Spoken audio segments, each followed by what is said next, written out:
안녕하십니까. 세 번째 회의를 시작하도록 하겠습니다. 이번 주제는 사이버 안보의 복합 지정학의 세 번째 세션, 신흥 안보 시대의 사이버 전략이라는 주제를 가지고 세 번째 회의를 시작하도록 하겠습니다. 예, 장시간 이 사이버에 관한 얘기를 하고 있는데요. 예, 이번 마지막 세션 그리고 특히 이제 북한에 관한 얘기, 중국에 관한 얘기 이런 어떻게 보면 결국은 이제 사이버 안보에 관한 얘기가 중국과 북한을 어떻게 관리, 컨트롤할 것인가에 대한 주제가 가장 중요할 것 같습니다. 그래서 이번 세션은 그런 핵심적인 내용과 함께 신흥 안보 시대, 즉 우리가 얘기하는 안보, 전통 안보와 다른 이머징 시큐리티에 관한 얘기와 함께 북한과 중국에 관한 사이버 안보의 문제를 다뤄보도록 하겠습니다. 예, 함께 해주신 우리 발표자 그리고 토론자 우선 소개를 하도록 하겠습니다. 예, 지금 아마 그 줌으로 연결이 돼 있는데요. 그 미스터 스테판 브랑케 혹시 you are on the line? 네, 오케이. 저도 같이 하고 오케이. 있습니다. 오케이. Thank you. 그리고 네, 확인해 주셔서 okay, 감사합니다. would you like to introduce yourself, please? 네, 혹시 자기소개 해주실 수 있나요? 네, 여러분 안녕하십니까? 저는 브뤼셀에서 일하고 있고요. 저는 지금 제임스 인텔리전스 리뷰라고 하는 UK 기관에서 영국 기관의 기고를 하고 있습니다. 다크웹과 리걸 네트워크 쪽을 전문으로 오케이, 하고 thank you. 있습니다. 네, 그리고 감사합니다. 다음은 우리 윤민우 교수, 가천대학교에 계시죠? 자기 소개 간단히 해줄 수 있으세요? 예. 네, 안녕하십니까. 저는 가천대학교에 근무하고 있는 윤민우라고 하는데요. 저는 이제 주로 이제 사이버 시큐리티 그리고 이제 그 신흥 안보 이슈들 공부하면서 연구하고 글 쓰고 있습니다. 예, 반갑습니다. 예, 고맙습니다. 그리고 다음은 그 윤정현 박사님 간단히 소개해 주시죠. 예. 예, 안녕하세요. 국가안보전략연구원의 윤정현입니다. 저는 국가안보전략연구원 그 과학기술 사이버안보연구센터에 있고요. 주로 이제 신흥안보 거버넌스를 해왔었는데 대표적인 부문의 이슈라고 할 수 있는 사이버 안보, 특히 신흥안보 관점에서 어떠한 의미가 있는지를 최근에 좀 면밀히 살펴보고 있습니다. 오늘 발표도 그런 연장선에서 말씀을 드리려고 합니다. 감사합니다. 예, 이렇게 해서 세 분의 발표자께서 발표를 해주시겠고요. 그리고 다음은 우리 세 분의 토론자를 모셨습니다. 우선 제 옆으로 우리 차정미 박사님 간단히 본인 소개 좀 해주십시오. 예. 네, 안녕하세요. 저는 국회 미래연구원의 차정미라고 하고요. 저는 중국 연구를 하면서 기술과 미중 관계를 같이 연구하고 있습니다. 반갑습니다. 고맙습니다. 예, 다음은 저 평택대학교의 정태진 박사님. 예. 안녕하십니까. 저는 평택대학교 정태진입니다. 저는 사이버 범죄 중에서도 국가가 배후에 있거나 아니면은 국제 범죄 집단이 배후에 있는 범죄에 대해서 주로 집중적으로 연구하고 있습니다. 네, 다음은 우리 고려대학교의 박동준 박사입니다. 네, 안녕하십니까. 저는 고려대학교 평화민주주의 연구소 박동준 연구원이라고 하고요. 저는 최근에 사이버 안보 관련해서 전통 안보랑 어떤 연결성을 가지고 있고 또 정치 심리학 쪽으로도 어떤 함의를 가지고 있는지에 대해서 지금 연구를 진행하고 공부하고 있습니다. 네, 감사합니다. 예, 반갑습니다. 바쁘신 와중에도 이렇게 참석해 주셔서 감사드리고요. 그러면 바로 이제는 발표와 토론 시작하도록 하겠습니다. 발표 시간은 아마 한 15분에서 한 20분 정도 해주시면 될 것 같고요. 토론은 한 5분 내외로 해주시면 될 것 같습니다. 예, 우선 순서는 순서지에 있는 대로 우리 스테판 브랑케 선생님께서 이 북한과 중국에 대해서 이 발표를 해주시겠습니다. 우선 미스터 스테판 브랑케, would you like to start with your 네, subject? 스테판 블랑케님 발표 시작해 주시죠. 네, 오늘 저를 초대해 주신 주관기관과 주최기관께 감사의 말씀을 드립니다. 제가 기술적인 문제로 카메라를 켜지 못하고 음성으로만 인사드리는 점 이해해 주시기를 부탁드리겠습니다. 저는 오늘 지금 정보기관들이 어떤 역할, 어떤 캠페인을 쓰고 있는지, 그리고 목표가 어떻게 다른지, 프레임워크는 무엇인지에 대해서 말씀을 드려보도록 하겠습니다. 제가 가장 관심이 있는 부분은 바로 정량적인 평가입니다. 북한과 중국의 간첩 활동과 정보기관이 어떻게 차이를 가지고 있고 어떤 전략들을 운용하고 있는가입니다. 다음 슬라이드로 넘어갈까요? 네, 많은 기간 동안, 여러 해 동안 아마 이 북한과 중국은 비슷한 정보 당국이라든지 안보 기관들을 개발해 왔습니다. 예를 들면 기술적인 정보 작전들을 담당하는 기관이라고 하는 정보부를 구성을 했고요. 이것을 국가안전부 또는 정찰국이라고 하는 이름으로 개발시켜 왔습니다. 지금 현재 이 양국에 있는 정보기관들의 가장 큰 목적은 뭘까요? 바로 내부적으로 그 사회를 통제하는 것이고, 그리고 억압하는 것이고, 그 어떤 비평이나 비판이 정보에 나왔을 때 그것을 탐지하고 억누르는 것입니다. 그리고 두 번째로는 바로 의식 제거 노력이고 선전을 하는 내용입니다. 그러니까 체제를 선전하는 것이겠죠. 그리고 그뿐만 아니라 해외 첩보 작전까지도 포함이 되어 있습니다. 정성적으로 봤을 때는 어떤 특정한 사건들을 하나하나 보면서 이야기를 할 수 있을 것입니다. 다음 슬라이드로 가볼까요? 이 슬라이드에 제가 적어놓은 내용은 바로 정보기관들이 어떻게 전통적으로 지원 활동을 해왔는가라는 부분입니다. 예를 들어서 내부 국내 정보기관이 무조건 국내에만 있는 것이 아니고 해외 나가서도 첩보 작전이나 정보 작전을 펼 수가 있는 것입니다. 중국 같은 경우에는요, 먼저 뭔가 경제적으로, 군사적으로 또 정치적으로 파워를 많이 얻었고, 그리고 산업, 학술, 군사, 정치기관적으로 작전을 많이 하는 것 같습니다. 그런데 반면에 북한 같은 경우에는 어떻게 이 체제를 유지시킬 것인가, 김 가문을 어떻게 파워를 유지할 것이고 권력을 유지할 것인가 라는 것이고요. 그리고 군사적 목적보다는 상업적인 목적이 훨씬 더 크다라는 것을 볼 수가 있어요. 경제적인 가치를 우선적으로 추구하는 것을 볼 수가 있습니다. 예를 들어서 지난 몇 년간의 북한의 핵실험 같은 경우를 보더라도 어느 정도 충분히 의목을 끌 정도로만 하고, 뭔가 우리 엘리트들이 또는 김 가문들이 평화로운 생활을 영위할 수 있는 정도로만 쓰는 것을 볼 수가 있었습니다. 그리고 또 행정부라든지 내부에 있는 인력들이 모든 뭔가 물자 같은 거를 북한으로 충분히 들어와서 아주 호식하게끔 하는 그런 목적을 가지고 있는 것을 볼 수가 있습니다. 그리고 정보기관 같은 경우에는 이 국내에만 적용되는 것이 아니고 해외에도 나가서 적극적으로 침탈과 또는 공격들을 하는 것을 볼 수가 있습니다. 베를린 같은 경우를 봤을 때 이전에, 즉 1980년대만 하더라도 한 30명 정도가 활동을 하고 있었고요.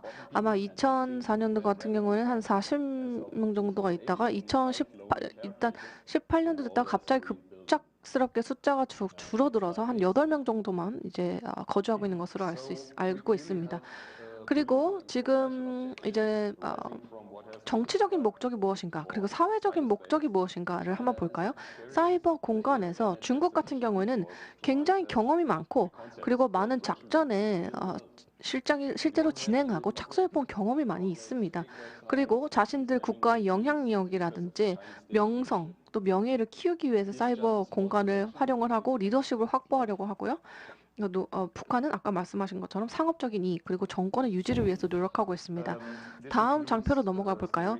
이거는 실제로 뭔가 소지가 되는 그런 표현들이 있는 거고, 이 서구 진영에서 어떤 노력들을 하고 있는지, 어떻게 좀 문제가 될 수 있는 웹사이트라든지 아니면 공간들을 탐지해 나가고 있는 것을 볼 수가 있습니다.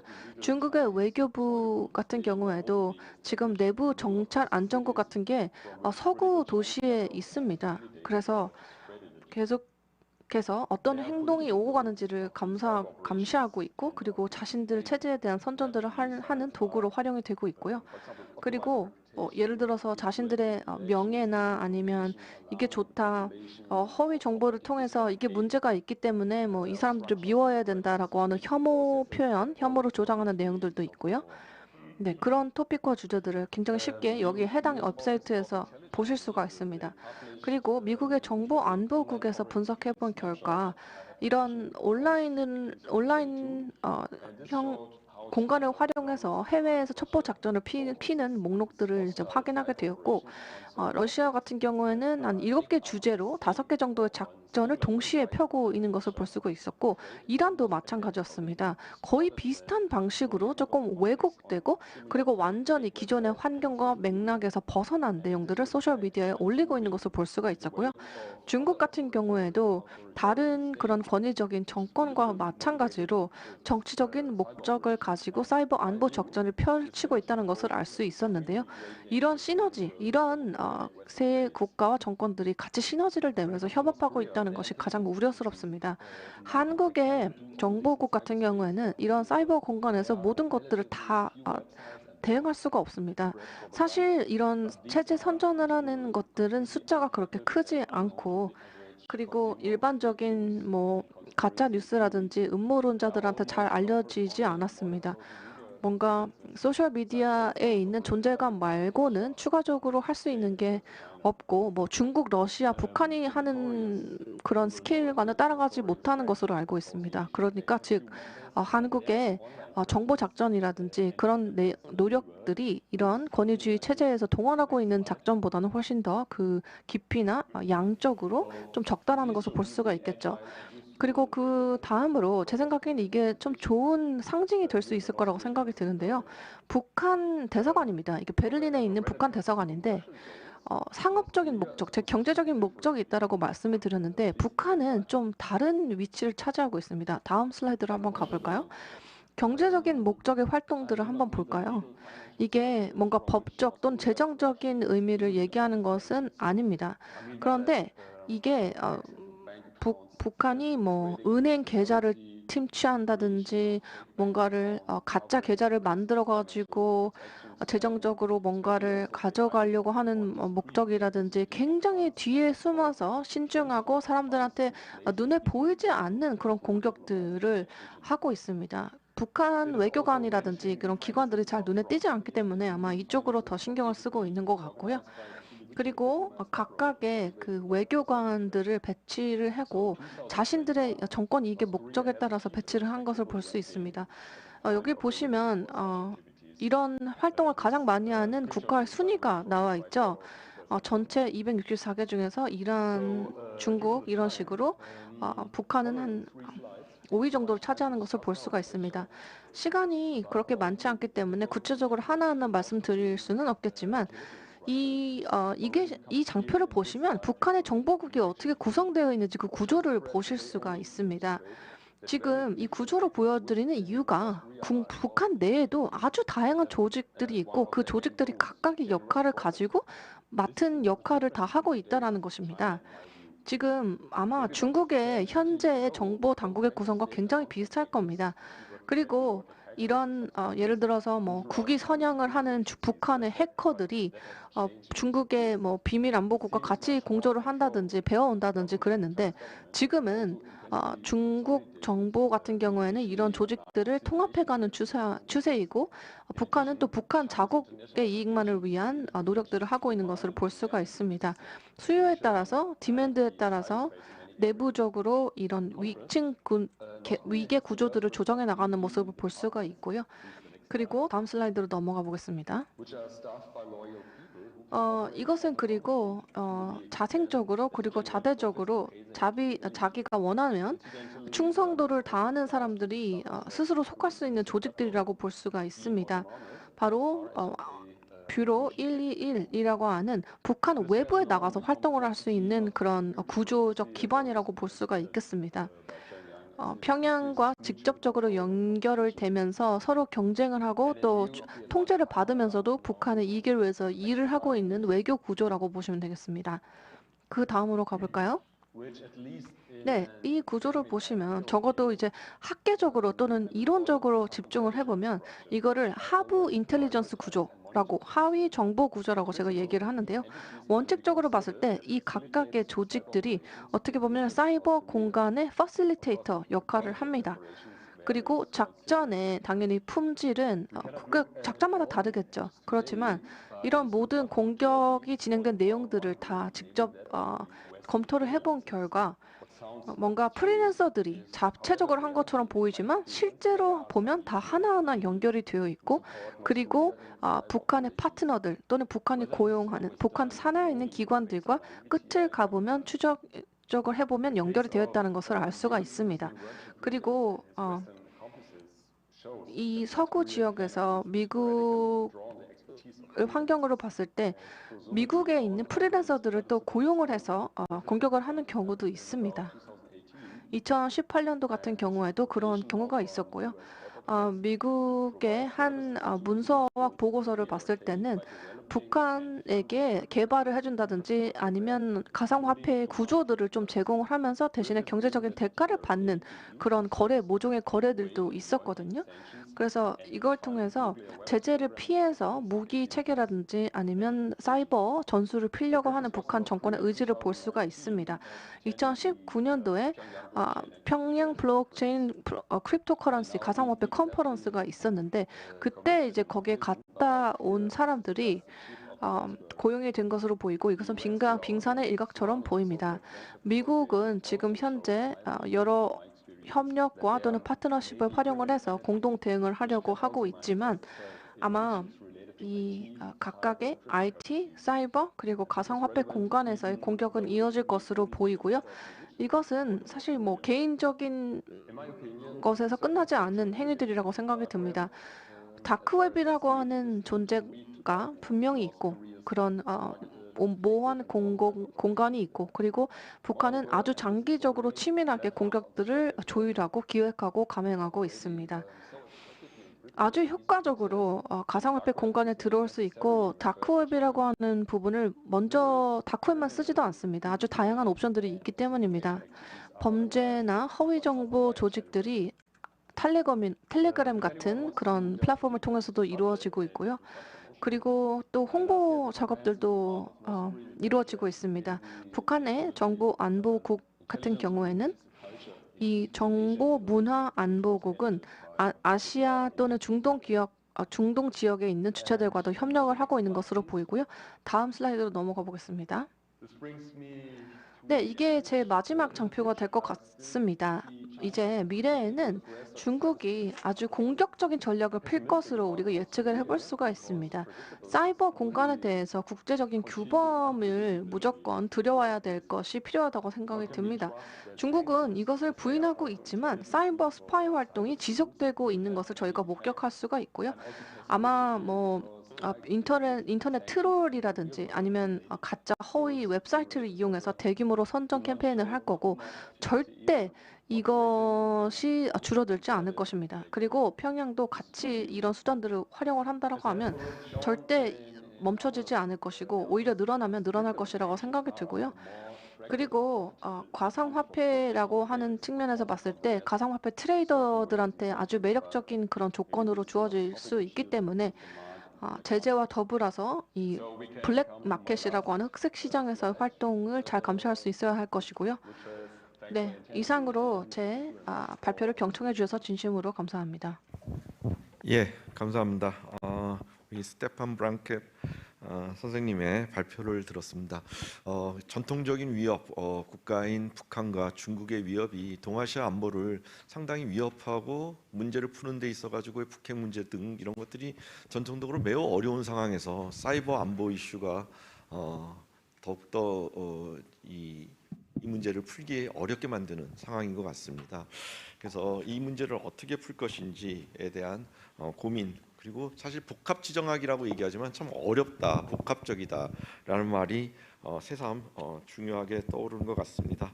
예, 이 주제에 관련해 가지고 사실은 이제 유럽이나 미국에서 중국이나 북한의 이 사이버 위협에 대한 어떠한 실질적인 어떠한 위협에 대한 궁금증 이런 것들이 사실은 동아시아 국가 특히 이제 한국에 대해서 많은 정보를 이제 요청하는 경우를 많이 봤습니다. 그래서 발표해 주신 내용과 우리 이제 요거 관련해서 우리 차정미 박사님이 이제 토론을 해줄 건데 이 중국과 북한의 이제 사이버 위협에 대한 상호 간에 있어서의 차이점, 다른 어떠한 보완되는 점 이런 부분에 대해서 아마 앞으로 이제 차정민 박사가 발표를 해주실 것 같고요. 우선은 먼저 이제 발표를 또 계속 듣기로 하겠습니다. 다음은 이 가천대학교의 윤민우 박사님께서 이 해킹 조직에 대한 얘기를 해주시기로 하겠습니다. 아마 우리 윤민우 박사님은 이 해킹 그다음에 사이버 테러 이런 부분에 대해서 자타 인정할 만한 최고의 전문가라고 생각을 합니다. 발표 기대하겠습니다. 감사합니다. 너무 과찬을 해주셔가지고 그 어나니머스 발표를 맡았는데요. 슬라이드가 안 띄워지는 건가요? 그러면은 제가 그냥 보면서 말씀을 들어옵니다. 네. 그 해킹 조직 어나니머스 구성과 활동 전략적 함의 뭐 이렇게 돼 있는데 이제 어나니머스를 일단 오늘 발표를 하게 됐는데 오늘 발표하는 내용은 어나니머스에 포커스를 맞추고 있지만 원래는 이제 이게 어나니머스와 그다음에 이제 테러 조직 아이시스 그다음에 이제 러시아와 중국의 그 뭐랄까요? 해킹, 핵티비즘에 대한 이제 연구의 한 챕터다. 그러니까 이게 왜 그 말씀을 드리냐면 어나니머스 따로, 러시아 따로, 중국 따로, 뭐 아이시스 따로 이렇게 가는 건 굉장히 곤란한 것 같고 이거를 좀 컴프렌시브하게 그 아까 송태현 박사님 발표하신 것처럼 이게 이제 인지전의 한 이 뭐랄까 측면으로 봐야 될 것 같고 그리고 그 과정에서 그 우리가 속칭 그동안 알고 있었던 사이버 전쟁, 사이버 기술 전쟁이죠. 디도스나 뭐 랜섬웨어나 이런 어택들. 그러니까 사이버 기술 전쟁과 그다음에 이제 그 뭐 정보전, 뭐 심리전, 뭐 이렇게 영향력 공작 이렇게 나오는데 이게 이제 사이버 정보 심리전 또는 사이버 인지전이 이제 통합되어 가고 있는 추세다. 그거를 이제 좀 알고 이거를 접근을 해야 될 것 같고요. 제가 이제 그 월화 이렇게 아제르바이잔에 갔었는데 아제르바이잔이 지금 굉장히 그 관심사 주요 안보 관심사 중에 하나가 이란의 아제르바이잔에 대한 선거 개입 공작이라는 거거든요. 그러니까 이게 굉장히 이제 지금 그 국제적으로 전선에서 이제 그 뭐랄까요 이 포괄적으로 벌어지고 있는 그 한 측면이다. 뭐 이렇게 보고 이제 접근을 하면 좋을 것 같습니다. 그래서 이런 뭐 그 기본적인 내용들은 스킵을 하고요. 이거는 뭐 참고용으로 제가 들은 거니까 최근 동향을 잠깐 보시면은 지금 뭐 러시아 병사 12만 명 개정보를 어나니머스가 해킹했다. 이제 어나니머스가 이게 동향이 2015년까지 좀 액티브하게 활동을 하다가 2015년 이후에 활동이 크게 줄었거든요. 그런데 이제 그 조지 플로이드 사건에서 이제 블루리크스라고 해서 미국 정부에 대한 어떤 그 공격, 미네아폴리스에서 이제 조지 플로이드 살해 사건에 대한 뭐 그런 과정에서 이제 어나니머스가 다시 이제 그 전면에 등장을 했고 그게 이제 2022년에 러시아를 상대로 한 그 사이버전 참전 그래서 이제 이 어나니머스가 다시 부각되고 있는데 여기서 이제 흥미로운 지점은 뭐냐면 비국가 행위자가 국가 행위자를 상대로 전쟁에 참여를 했다는 점이고 그리고 이제 사이버 전쟁을 이제 감행을 했는데 이게 이제 굉장히 함의를 갖고 있는데 미국 정부와 어나니머스 관계가 어떻게 되는지 그러니까 이게 국가 행위자들 간에 뭐 이 개입되는 전쟁에서 비국가 행위자가 뛰어드는 건지 그다음에 이제 비국가 행위자가 국가 행위자가 어떻게 연결이 돼 있는지 굉장히 혼란스러운 회색지대의 지점이기 때문에 이런 다양한 이제 그 뭐랄까요, 이 굉장히 복잡한 행위자들의 전쟁이 최근에 나타나는 현상이다. 뭐 이게 이제 우리가 관찰해 볼 수 있는 지점이고, 이제 해킹 조직의 뭐 현황과 특성 뭐 이건 좀 넘어가고요. 이거는 이제 참고를 하시면 될 것 같고, 제가 말씀을 이제 드리는 오늘 토론의 포커스는 이제 어나니머스의 분석인데요. 자, 여기서 이제 들어가기 전에 우리가 주목해야 될 게, 우리는 이제 그 어나니머스 하면 이제 그 디도스 공격이라든가 뭐 덕싱이라든가 웹 디페이스먼트 같은 그런 이제 기술 공격의 이제 그 뭔가 해커 그러면 이제 굉장히 기술로 무장된 뭐 이런 이제 생각들을 갖고 있는데, 이게 고도의 이제 그 인지전 또는 이제 정보전, 정보 심리전의 측면이 있다는 거를 이제 좀 제가 말씀을 드리고 싶습니다. 이거 제가 이걸 연구를 하면서 이제 다시 한번 확인하게 된 사실이지만, 디도스 공격이, 예를 들면 이제 디도스 공격이 대표적인데, 디도스 공격은 전형적인 기술 공격이잖아요. 근데 디도스 공격이 기술적으로 수준이 떨어집니다. APT 공격이라든가 뭐 랜섬웨어 어택에 비해서 이제 기술적으로 떨어지고 그 공격 타겟에 대한 피해 정도도 굉장히 제한적인데, 이걸 왜 하는가? 어나니머스가 기술 수준이 떨어져서 그런가? 뭐 그렇게 볼 수도 있겠지만, 아무래도 국가행위자보다는 꼭 그렇게만도 볼 수가 없는 게, 이 디도스 공격을 할 때 중요한 거는 디도스 공격에 참여하는 참여 행위자들에 대해서 작동한다는 거죠. 그러니까 예를 들어서 어떤 특정 국가의 그 정부의 웹사이트라든가 중앙 뭐 국영방송국의 웹사이트를 디도스 공격을 할 때, 공격 타깃은 이제 그 정부 행위자나 뭐 정부가 운영하는 국영방송국이겠지만, 다수의 일반인들이 이 공격에 참여함으로 인해서 그 연대감이 하나의 액티비즘으로 작동을 한다는 거죠.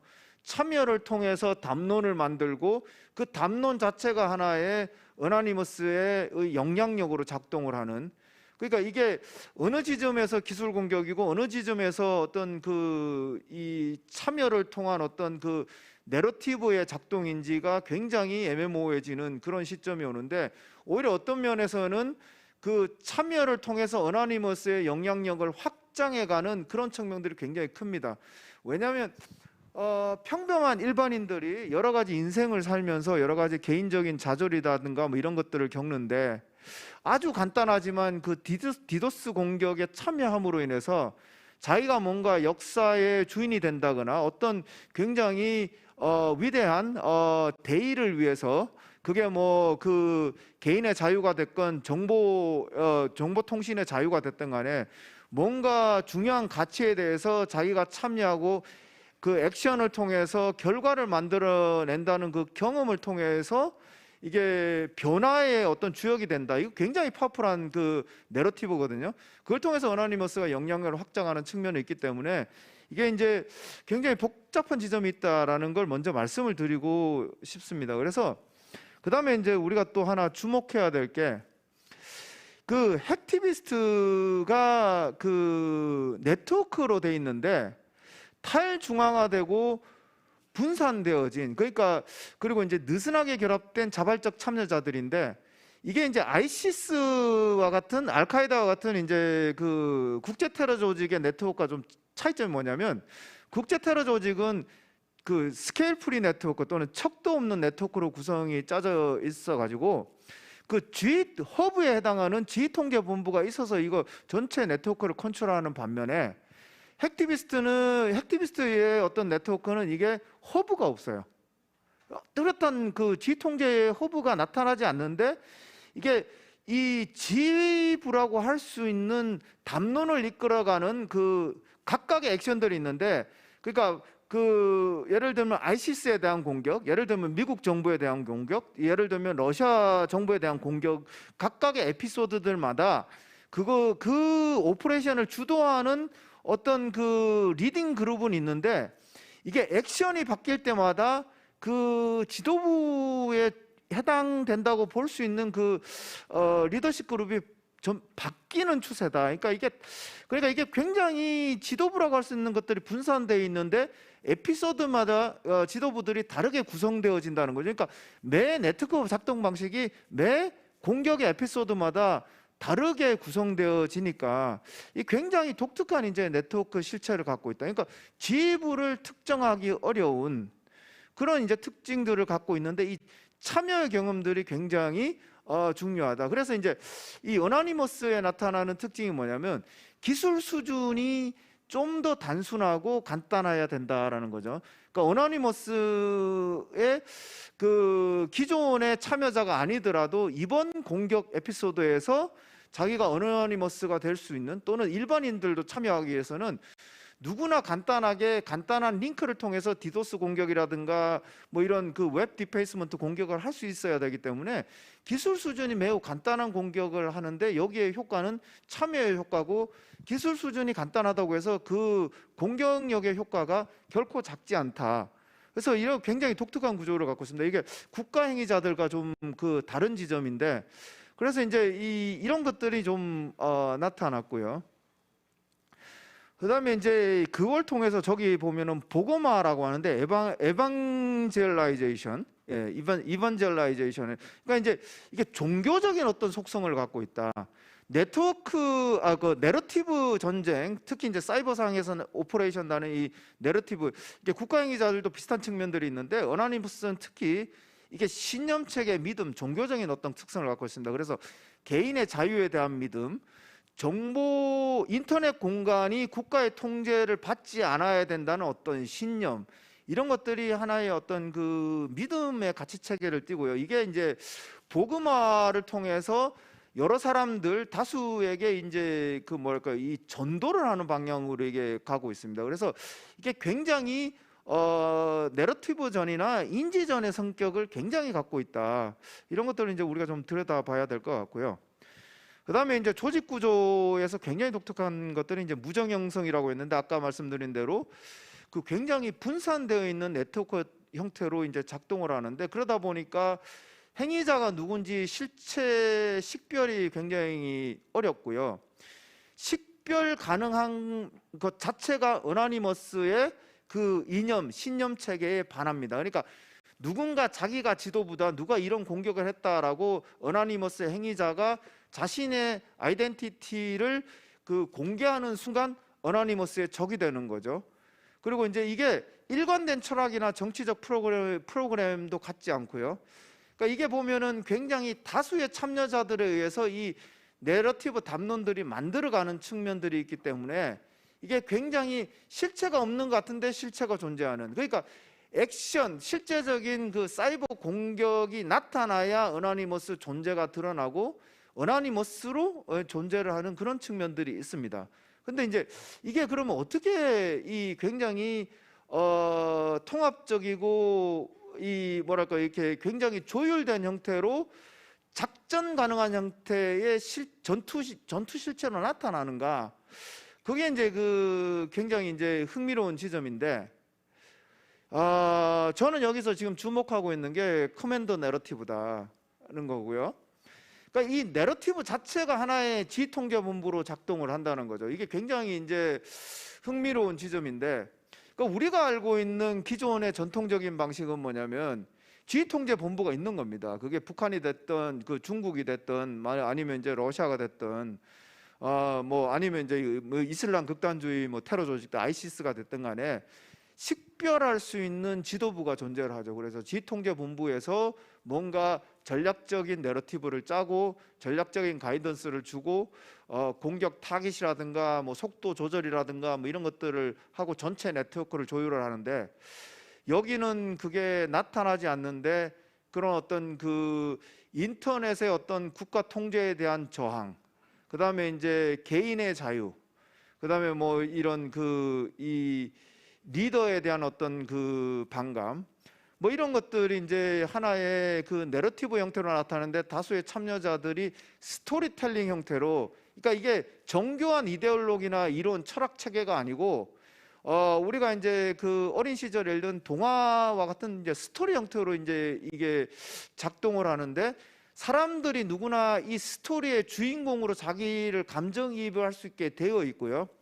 뇌에 이제 그 정서 정보를 처리하는 부분을 건들면서 자기가 이 스토리의 주인공이 되는 그 착시 현상을 일으키고 여기에 정서적인 감정이입을 통해서 자기가 역사를 만들어가는 대의의 주인공이다라는 그런 의식들을 심어줌으로 인해서 이 커맨드 내러티브에 자발적으로 참여해서 자발적으로 오퍼레이션을 하게끔 이렇게 되는 구조거든요. 근데 이제 이 커맨드 내러티브 자체는 그 누군가 거기서 엘리트에 해당되는 자들이 정교하게 이걸 만들어내는 그런 측면들이 좀 보이기는 하는데 이건 더 연구가 필요한 지점입니다. 그래서 여기서 우리가 주목해야 될 게 내러티브 자체가 하나의 지휘통제 장치로 작동을 한다.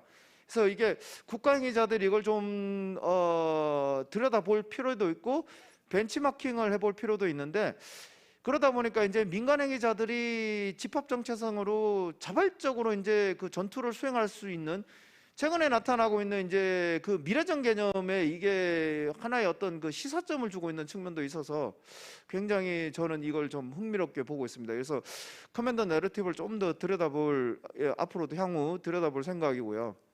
그리고 그 핵심 내러티브로 이제 제가 주목하고 있는 게 저기 보면 언더도기즘인데 그러니까 영어로 이제 언더도기즘이라고 하는데 제가 이제 한국말로 뭐라고 번역을 해야 될지를 몰라서 그냥 썼습니다. 그래서 이게 뭐냐면은 그러니까 다윗과 골리앗의 그런 싸움에서 다윗의 편을 드는 게 거의 이제 공통된 내러티브에 속해요. 그러니까 뭐 이 어나니머스가 주목하는 적은 아이시스도 될 수 있고 이스라엘도 될 수 있고 미국 정부도 될 수 있고 뭐 그 뭐랄까요 인터넷에 있는 소아성애자들 뭐 이게 다 굉장히 이질적인 집단들인데 여기에 공통적으로 보면 강자 또는 유리한 자의 지배와 통제, 억압, 폭력에 대한 그거 자체를 부정의로 규정을 하고 이에 맞서 싸우는 것을 어떤 정의로운 대의, 그레이트 코즈라고 이제 이 위치를 잡고 있고요. 거기서 굉장히 무력한 또는 이제 삶에서 굉장히 좌절감을 겪는 다수의 약자들을 모빌라이제이션하는 이제 내러티브를 형성을 하는 그 작동을 시키고 있는데 이게 굉장히 파워풀하게 작동을 하고 있다. 그런 지점입니다. 그래 마지막으로 그러면 이런 것들이 이제 그 약점은 없는가? 물론 강점은 이제 이러다 보니까 정부에서 어나니머스를 그 수사를 하거나 처벌을 하거나 아니면 공격을 통해서 해체하기가 굉장히 어렵다. 왜냐하면은 지도부를 식별하기도 어렵고 행위자를 식별하기도 어렵기 때문에 특정 행위자를 제거를 한다고 해서 이게 없어지지는 않거든요. 근데 이제 이게 약점으로 나타났던 게 뭐냐면 이 어나니머스가 오퍼레이션 파리에서 아이시스와 이제 그 사이버 전쟁을 했었는데 이때 굉장히 본인들이 곤혹스러워했습니다. 왜냐하면은 여기서 이제 어나니머스 주체에서 하는 얘기가 뭐냐면 자기들이 익명인데 어나니머스인데 아이시스라는 또 다른 익명과 싸우기 때문에 누가 행위자인지 누가 적인지 아군인지 모르는 상태에서 인터넷에서 서로 이제 주고받고 하면서 서로를 어큐즈하는 상태가 됐었기 때문에 굉장히 힘들었다는 거죠. 이게 이제 하나의 취약점으로 볼 수가 있었고요. 그래서 이제 뭐 이런 것들은 이제 정리를 해보면은 어나니머스가 우리한테 주는 시사점이 뭐냐면은 이게 하나의 어떤 그 새로운 이제 국가 행위자, 비국가 행위자들이 이제 이 뒤섞여서 싸우는 사이버 기술전과 사이버 인지전이 이 동시에 벌어지는 이 복합전에서 이게 우리가 이제 그 하나의 어떤 그 지휘통제 작동 방식으로 이제 볼 수 있는 어떤 새로운 유형으로 우리가 들여다볼 수가 있고요. 적들을 상대할 때 이런 그 어나니머스 유형을 어떻게 이제 그 상대로 싸울 것인가. 그다음에 이제 이걸 통해서 이제 우리는 어떻게 벤치마킹을 해서 사이버 오퍼레이션에 우리가 적용을 해볼 것인가. 이런 거에 대한 흥미로운 시사점이라고 생각이 됩니다. 이후 이제 좀 더 디테일한 내용들은 질문과 답변 시간에 말씀을 드리도록 하겠습니다. 감사합니다. 예. 감사합니다. 예, 발표 잘 들었고요. 흔히 이제 이 전통적 국제정치 이론이나 전쟁에 관한 얘기들은 기본적으로 전쟁이 억지되고 막을 수 있는 것은 영토성에 기반을 두고 있기 때문에 이 세컨드 리텔리에이션을 잘 막아내지 못할 경우에 벌어지는 이 위협 이런 것들 때문에 이제 전쟁도 억지되는 측면이 강한데 이러한 같은 어네니머스와 같은 이 가상 공간에서 벌어지는 것들은 사실은 실체를 아까 실체가 있는데 실체가 없다. 실체가 없는 실체가 있다. 뭐 이런 존재를 가지고 얘기를 할 때 있어가지고의 이 억지 효과라든지 이런 것들이 사실은 전통적 영역과는 너무나 다른 측면을 이제 보여주는 것 같습니다. 그런 측면에서 어떻게 보면은 이 다음번 발표 내용에 있어서 사이버 전과 관련해서 전쟁의 억지라든지 이런 것들에 있어가지고의 위협에 보다 더 현실적으로 다가오는 위협이 아닌가 생각을 하고요. 예, 그리고 또 하나 이제 우리 윤민호 박사님께 좀 바라고 싶은 거는 이러한과 연관돼 가지고 이제 그 중국이나 북한과 이제 어네니머스의 연관성 이런 거에 대한 어떤 스토리가 있는지 거기에 대해서 좀 나중에 토론 시간에 얘기해 주셨으면 감사하겠습니다. 예, 다음은 우리 이 윤정현 박사님, 신흥안보 시대의 사이버전 시나리오. 이제 보다 본격적으로 이제 이 사이버전의 가장 큰 위험, 사이버의 가장 큰 위험이 이제 전쟁이라고 볼 수 있는데 여기에 대해서 발표를 해주시겠습니다. 예, 부탁드립니다. 예, 안녕하세요. 국가안보전략연구원의 윤정현입니다. 예, 제가 맡은 이제 발표 제목은 이제 신흥안보 시대의 사이버전 시나리오고요. 제목에 있는 바와 같이 그 신흥안보적 맥락에서 이 사이버전에 우리 일어날 전개 양상들 한번 검토해보고 우리가 신흥안보의 개념과 그런 분석들이 어떤 쪽에서 유의미한 시사점을 갖는지를 한번 짚어볼까 하고 있습니다. 그 신흥안보에 대한 논의가 이제 이루어진 것은 상당히 이제 시간이 어느 정도 되었습니다. 그래서 신흥안보라지만 어느 정도 일정 부분 공유가 되고 있는 그 중요성에 대해서 이제 사실상 요즘은 이제 그것이 어떤 한 주변부가 아니라 이제 전면부에 구성하고 있죠. 그래서 기본적으로 이제 시스템 내의 어떤 미시적인 위험 요소가 상호작용을 통해서 변화의 임계점을 넘을 때, 그리고 이제 국가적, 지역적, 글로벌 차원에서의 안보 문제로 확장될 수 있다고 보는 이제 시각이라고 할 수 있겠는데, 가장 큰 특징은 이제 그 동적인 거죠. 그래서 이제 어떤 아예 처음부터 전통과 비전통이 나눠져 있고 그렇기보다는 그것이 어떤 미시적인 안전 이슈가 거시적인 안보 이슈로 전환되는 동태적 변화에 이제 주목한다는 점에서 기본적인 이 비전통 안보라든지 이런 것과는 좀 차별화된 시각이라 할 수가 있겠습니다. 그런데 이러한 신흥안보 개념이 최근에 우리가 이제 더 주목을 하게 되고 있는 것은 이제 그 미중 전략 경쟁, 특히나 이제 코로나 팬데믹 이후에 벌어지고 있는 여러 가지 어떤 지정학적 갈등 양상들이 나타나고 있는데, 특히나 러시아 우크라이나 전쟁에서 보는 바와 같이 단순히 군사적인 충돌뿐만 아니라 여러 가지 우리가 그동안 생각했던 비전통 안보라고 했던 여러 가지 양상들이 이미 그 과정 속에서 어떤 하나의 안전 이슈를 넘어서 안보 이슈로 나아가서 군사적인 것과 밀접하게 결합되면서 대단히 어떻게 보면 처음부터 지정학적인 갈등과 피드백의 전면에 이제 가고 있는 것을 볼 수 있다고 볼 수가 있겠습니다. 그래서 특히나 국가가 의도성을 가지고 여기에 또 적극적으로 개입을 하고 또 그걸 통해서 또 굉장히 그 협상 지렛대를 쥐고자 하는 양상들이 좀 관찰이 되는 것 같습니다. 그래서 기본적으로 우리가 이제 신흥안보의 발현 메커니즘을 본다면은 특히 이제 그 어떤 양질 전화의 임계점, 그렇지 어떤 양적인 그런 그 위협의 확산이 결국은 그런 질적인 변화를 이끌어가는 과정, 그리고 이슈 연계, 그러니까 어느 한 부문에서의 하나의 그 위협이 그 부문에 거치지 않고 여러 가지 복합적으로 연계가 되면서 하나의 안보적 항구로 가는 과정을 볼 수가 있고, 또 하나의 지정학적 임계점, 그러니까 결국은 이것이 단순히 안보적인 차원의 외교적인 차원이라고 생각되고 있지 않았던 위협들이 사실상 이런 증폭 과정을 통해서 양적 질적 변화를 통해서 결국은 지정학적 갈등의 전면에 나오고 있는 여러 가지 창발과 피드백의 과정을 볼 수가 있다는 겁니다.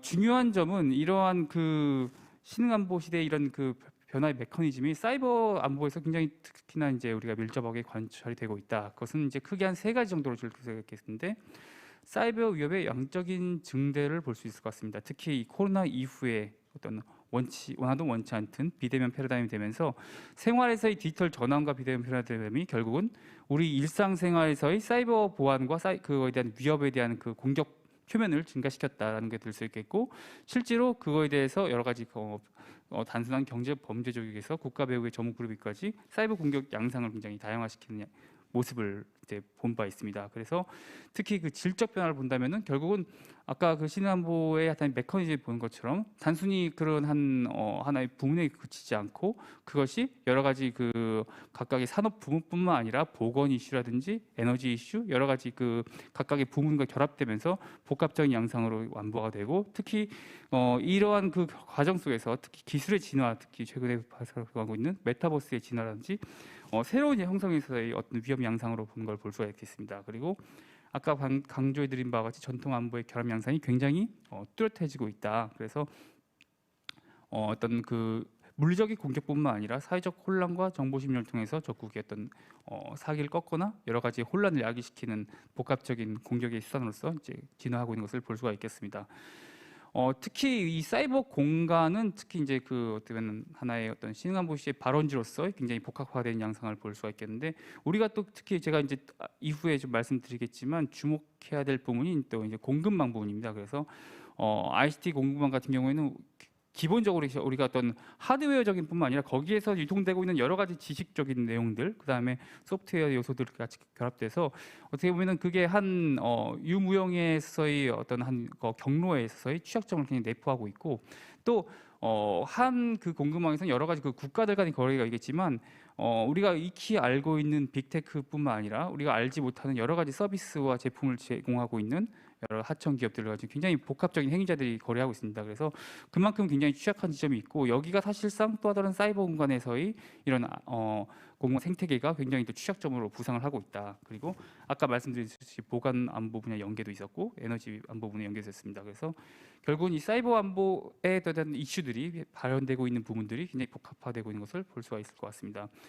그 결과 이런 그 사이버 안보 환경에서의 어떤 공격과 이런 것은 굉장히 또 진화되고 있고 공격 양상의 진화에 맞서서 그 파급력 또한 대단히 전방위적이다. 그래서 하나의 디지털 공간에만 국한되지 않고 각 전 부문에서 복합적으로 걸쳐되고 있다. 그래서 이러한 그 공격과 방어에 대한 논의들, 그다음에 이것을 예방하기 위한 움직임들이 결과적으로는 일국 차원에서 논의되는 것뿐만 아니라 각각에서의 그 동맹 그룹 나아가서 굉장히 첨예하고 있는 안보적인 진영화로까지 나아가고 있다. 그래서 우리가 익히 알고 있는 것처럼 이미 러시아 우크라이나 전쟁에서 목도한 바와 같이 어떤 여기다 이념까지 결합되면서 서구 자유민주주의 간의 한 진영과 그리고 또 이제 중국 러시아로 대변되고 있는 또 다른 그런 진영들. 그래서 요 안에서 벌어지고 있는 여러 가지 어떤 비국가 행위자들과 기업 민간 시민단체들이 실제로 사이버 전에 있어서의 하나의 목격자가 아니라 실제로 행위자로서 굉장히 적극적으로 참여하고 있는 양상들이 이제 발견되다고 볼 수가 있을 것 같습니다.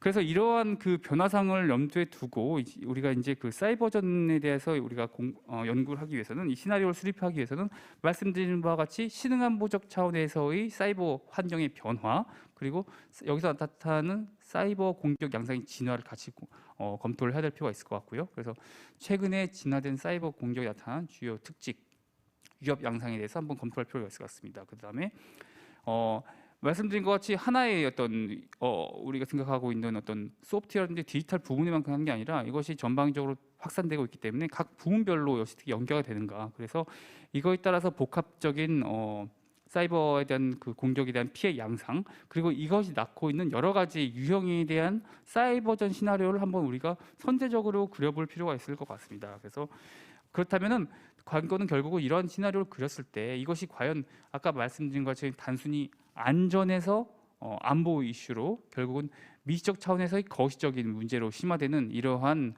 신흥안보적인 패러다임의 메커니즘을 고려했을 때 결과적으로는 이런 사이버 안보의 문제도 결국 한 단순한 어떤 보안의 사고를 넘어서 그것이 한 지역 국가 차원에서의 위협적인 양상되는 하나의 그 취약점이 어디 부분인지를 우리가 한번 더 선제적으로 한번 검토할 필요가 있을 것 같고 그러한 것이 과연 그 전환되는 국면들에 대해서도 우리가 한번 살펴볼 필요가 있을 것 같습니다.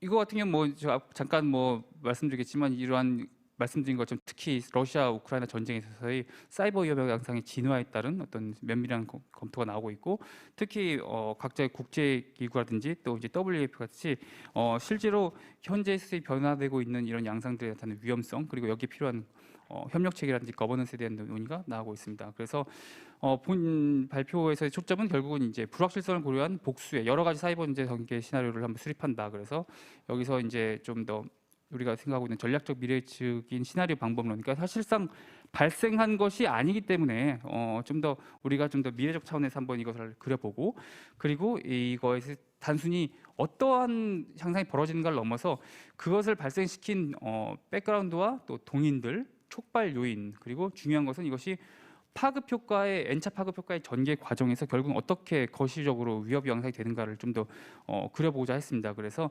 단순히 우리가 최근에 사이버 공격 양상이 심화되고 있고 이거에 대한 피해가 단순히 디지털 공간을 넘어서 물리적인 피해로 확산된다는 것을 우리가 그냥 짐작으로 알고 있지만, 그것을 매핑하고 한번 살펴본다면 그것이 기초적인 수준이랄지라도 우리가 가시적으로 이것을 살펴봄으로써 그 위협 양상에 대해서 좀 더 체감을 하고 이에 대한 대응 전략을 좀 더 체계적으로 수립하는데 필요할 것이다라는 데 좀 더 조안점을 둔 바가 있습니다. 그래서 지금 사실 근데 저희가 이제 이거를 하면서 가장 또 어려웠던 점이 결국은 공개된 사이버 전의 개념과 이거에 대한 그런 사이버 전의 어떤 단계라는 그런 매뉴얼이 사실상 체계가 되어 있지 않고 이것이 공개되지 않습니다. 그래서 어쩔 수 없이 현재 갖고 있는 문헌에 대한 개념을 토대로 조작적으로 정의를 할 필요가 있고, 이미 우리가 이제 통용되고 있는 국가 사이버 안보 위기 경보 단계를 원용해서 우리가 할 필요가 있을 것 같습니다. 그래서 사실 사이버전에 대한 어떤 전 상황은 평시와 전시가 대단히 딱 칼로 울베시한 게 아니다. 다만 현재 정상에서 관심, 주의, 경계, 심각이라는 우리가 이런 대응 체계를 갖고 있는데, 본 연구에서는 이 경계와 심각으로 가는 그런 과정에 좀 더 초점을 두기로 하였습니다. 그래서 그 이유는 이제 뭐 말씀드린 것처럼 이미 우리가 목도한 바와 같이 최근에서의 그런 사이버 전에 같은 경우는 단순히 어떤 평시에서 전시와의 구분이 모호한 것이 이미 러시아 우크라이나 전쟁 사례 보듯이 하나의 전초전으로서 이 공격이 나타나기도 하고, 이에 대해서 우리가 좀 선제적으로 파악할 필요가 있고, 따라서 여기서 보면은 이제 물리적 공간에서의 어떤 문제라든지 심리적인 문제라든지 인적 손실을 유발하는 것이 굉장히 그 전 각각의 과정이 나타나기 때문에 우리가 좀 더 전체적인 공격 수단으로서의 의미에 대해서도 우리가 알고 한번 할 필요가 있을 것 같습니다. 그리고 말씀드린 것 같이 어떤 고도의 정보 심리전이라든지 치명적인 물리적 시스템 공격이 혼재된 어떤 하이브리드의 양상으로 진화되는 것을 볼 수가 있습니다. 그래서 사례에서 보듯이 실제로 러시아 우크라이나 전쟁 사례에서 보듯이 이미 그 물리적 공격이 시작되기 전에 한참 전부터 그 군사적인 외교적인 협상의 어떤 진행과 결렬에 따라서 어떤 그런 전초적인 공격이 발생한 바가 있습니다. 그리고 따라서 이런 그 사이버전 시나리오를 수립하는데 저희는 이제 크게 이제 몇 가지를 고려를 했는데, 첫 번째는 사이버 공격 피해 양상이 연계 파급 효과니까 어떤 지점을 목표로 하느냐에 따라서 굉장히 다를 수 있고, 공격의 지점, 그다음에 그 공격의 수단이라든지,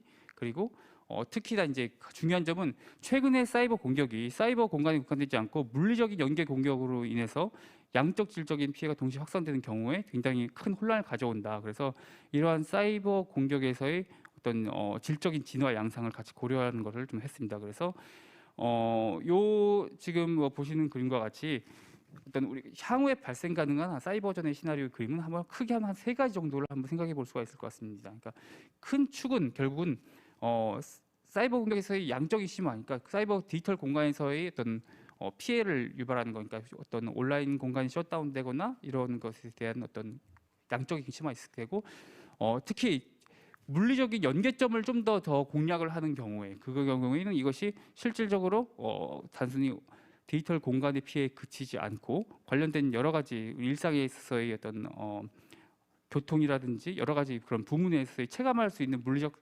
공간에서의 피해로 연결될 수 있습니다. 그래서 이러한 양적 심화와 질적 심화에 대한 그런 피해 양상에 대한 갈등, 그다음에 이것이 동시에 발생하는 경우 해서 이제 저희는 크게 이제 그 양적인 심화, 그러니까 물리적 공간에서, 그러니까 사이버 디지털 공간에서의 공략을 심화할 경우에 사이버 팬데믹 시나리오, 그리고 질적인 연계적 점에서 좀 더 공략할 경우에 사이버 갯돈, 그러니까 사이버 갯돈이라는 용어는 이제 WF에서 2021년도에 최근에 발생하고 있는 사이버 공격의 양상들이 주요 국가 인프라라든지 여러 가지를 이제 함으로써 물리적 공간에서 피해를 낳고 있다는 거에서 이제 연원을 했는데, 그러한 자원, 그리고 마지막으로는 우리가 지금 보고 있는 러시아 우크라이나 전쟁에서와 같이 여러 가지 국가 인프라 제어 시스템을 공격하면서 발전소라든지 정말로 치명적인 위협을 가할 수 있는 거, 그다음에 물리적 공격과 병행돼서 같이 공격되는 것 같은, 결국은 하이브리드라고 얘기하고 있는데 정말 하이브리드 아마겟돈. 그래서 사이버 공간과 물리적 공간의 피해가 동시다발적으로 정말 총력전으로 그 큰 피해를 야기시키는 세 가지 시나리오를 우리가 이제 그려볼 수가 있을 것 같습니다. 그래서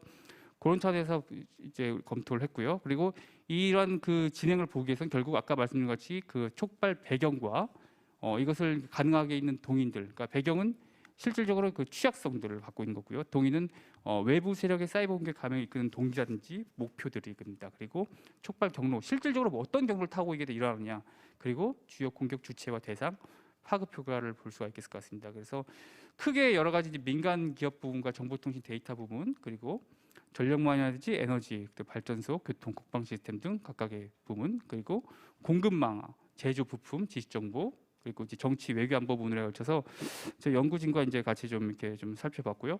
이 내용들은 뭐 워낙 디테일하니까 좀 넘어가고 크게 한번 결과적으로 한번 그림 보면 사이버 팬데믹 시나리오의 같은 경우에 아까 말씀드린 것처럼 디지털 공간의 양적인 공격이 심하게 경우엔 결국은 그 배경이 집중화된 현재의 국가 정보망, 그리고 이제 범용 OS의 어떤 의존도, 그다음에 보안 솔루션 취약점도 부실이라든지, 그리고 관리 시스템 백신 체제 구축 미흡이라는 여러 가지 우리가 갖고 있는 내재적인 위험을 실제로 배경을 타고 공격을 할 수가 있고, 실제로 그렇게 될 경우에 국가 융합 관리 체계 중지라든지 제한되는 통합 플랫폼에 있던 중단 같은 하나의 촉발적인 그런 용어를 통해서 여러 가지 이제 그 파급 효과를 볼 수가 있을 것 같습니다. 그래서 보시는 것 같이 각각의 이제 1차, 2차, 3차 파급 효과에 따라서 금융 결제뿐만 아니라 운송 물류, 교통통신, 전력 인프라, 행정국방, 의료 안전 대표적으로 몇 개를 뽑았는데 결과적으로는 한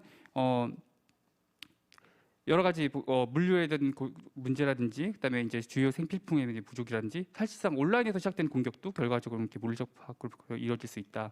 마찬가지로 사이버 개통 시나리오도 비록 출발은 그러니까 전력 에너지 제어 차단과 교통 제어라든지 이런 셧다운 공격들, 그래서 이런 차원에서 시작이 되지만 N차 공격에 따라서 결과적으로는 이제 특히 이제 그런 인프라 공격과 실제로 일상에서의 생활과 뗄 수 없는 시스템의 기능 과 관련된 핵심 인프라에 대한 그 피해로 이어질 것으로 예상이 되고 있습니다. 그리고 특히 이제 하이브리드 아마겟돈 시나리오 같은 경우에는 특히 이제 그 가장 어떻게 보면은 그 치명적인 물리적인 연계 공격과 전면적인 공격이 가장 융합된 것으로서 우리가 최근에 진화되고 있는 스마트 팩토리라든지 제로데이 공격, 그다음에 군 지휘망 무기화 공격 시도가 대표적인 하나의 그런 촉발 공격이라고 볼 수가 있을 것 같습니다. 그래서 이 같은 경우에는 여러 가지 이제 특히 이제 다른 시나리오도 비슷하지만 특히 이제 군수 물류 네트워크라든지 여러 가지 그런 연합 작전 능력의 하락을 갖고 오므로써 지휘 통제를 마비시키고 여러 가지 국가적인 혼란을 일으키는 양상으로 이제 전개됩니다. 그래서 실제로 우리가 이거를 조사를 해보고 이제 검토를 하면서 이제 논의를 한 결과 그 출발점은 비록 그 디지털 공간에서의 양적 측면이라든지 물리적 공간에서의 질적 측면이 변화가 있음으로써 다르게 시작할 수 있지만 결과적으로 N차 파급 효과, 2차, 3차 파급 효과를 통해서 물리적인 피해 양상으로 심화되는 것은 거의 공통적으로 수렴이 된다. 다만 그것이 언제 더 가시적으로 발현되느냐의 차이라고 볼 수가 있을 것 같습니다. 그래서 각각의 취약점에 대해서는 말씀드리고 결과적으로는 이제 크게 한 종합적으로 세 가지 정도로 말씀드릴 수 있을 것 같습니다. 특히 결과적으로는 사이버 팬데믹, 양질 전화의 인계점을 차단하기 위해서는 결과적인 공격자의 침입 경로라든지 기법 정보 교육, 신고의 의무 같은 노력이 필요할 것 같고, 특히나 이제 온라인 팬데믹 상황으로서 악화를 예방하기 위한 제도 개선과 보안 기술 역량의 세부적인 강화가 좀 필요할 것 같다고 생각이 됩니다. 그리고 공격자로부터의 네트워크 리소스 보호를 위한 종합 대응책이 좀 마련될 필요가 있을 것 같고요. 특히 질적 변화, 이슈 연계 부분에서는 그 연결고를 차단하는 데 좀 더 포커스를 맞춰야 되는데 이게 복합적 양상으로 진화하는 여러 가지 사이버 위협 대응에서는 어떤 사이버 위협에 대한 적극적인 개념, 사이버전 개념에 대한 재정의가 좀 더 필요할 것 같습니다. 그리고 살펴본 것 같이 공공 인프라에 대한 사이버 공격에 대비에 대한 어떤 난관을 좀 더 해소할 필요가 있고 이미 이제 100% 예방 불가능하기 때문에 이 사이버 공간에서의 신속한 리질리언스의 역량 강화 취지인데 여기에서는 특히나 이제 빠른 복구를 위한 어떤 가상화 클라우드 중요한 백업망에 대한 구축이 필요할 것 같습니다. 마지막으로 그런 이것이 결과적으로 심각한 지정학적인 위험으로서 치닫는 것을 막기 위해서는 결국은 이것이 이제 우리가 디지털 경제를 논의하면서 사실 경제적인 가치에 굉장히 많이 치중되어 있는데 국가안보 위협이라든지 또 역효과 발생 억제에 초점을 둔 핵심 인프라의 관리, 그다음에 이제 국가 주요 기능 체계와 글로벌 공급망 교란 예방을 위한 어떤 매뉴얼 구체화, 그다음에 이제 마지막으로는 이제 국제적 차원에서의 어떤 확장형 사이버 민간 협력체계 구축이 좀 더 논의될 필요가 있다고 보여집니다. 예, 이상으로 발표를 마치도록 하겠습니다. 발표 잘 들었습니다.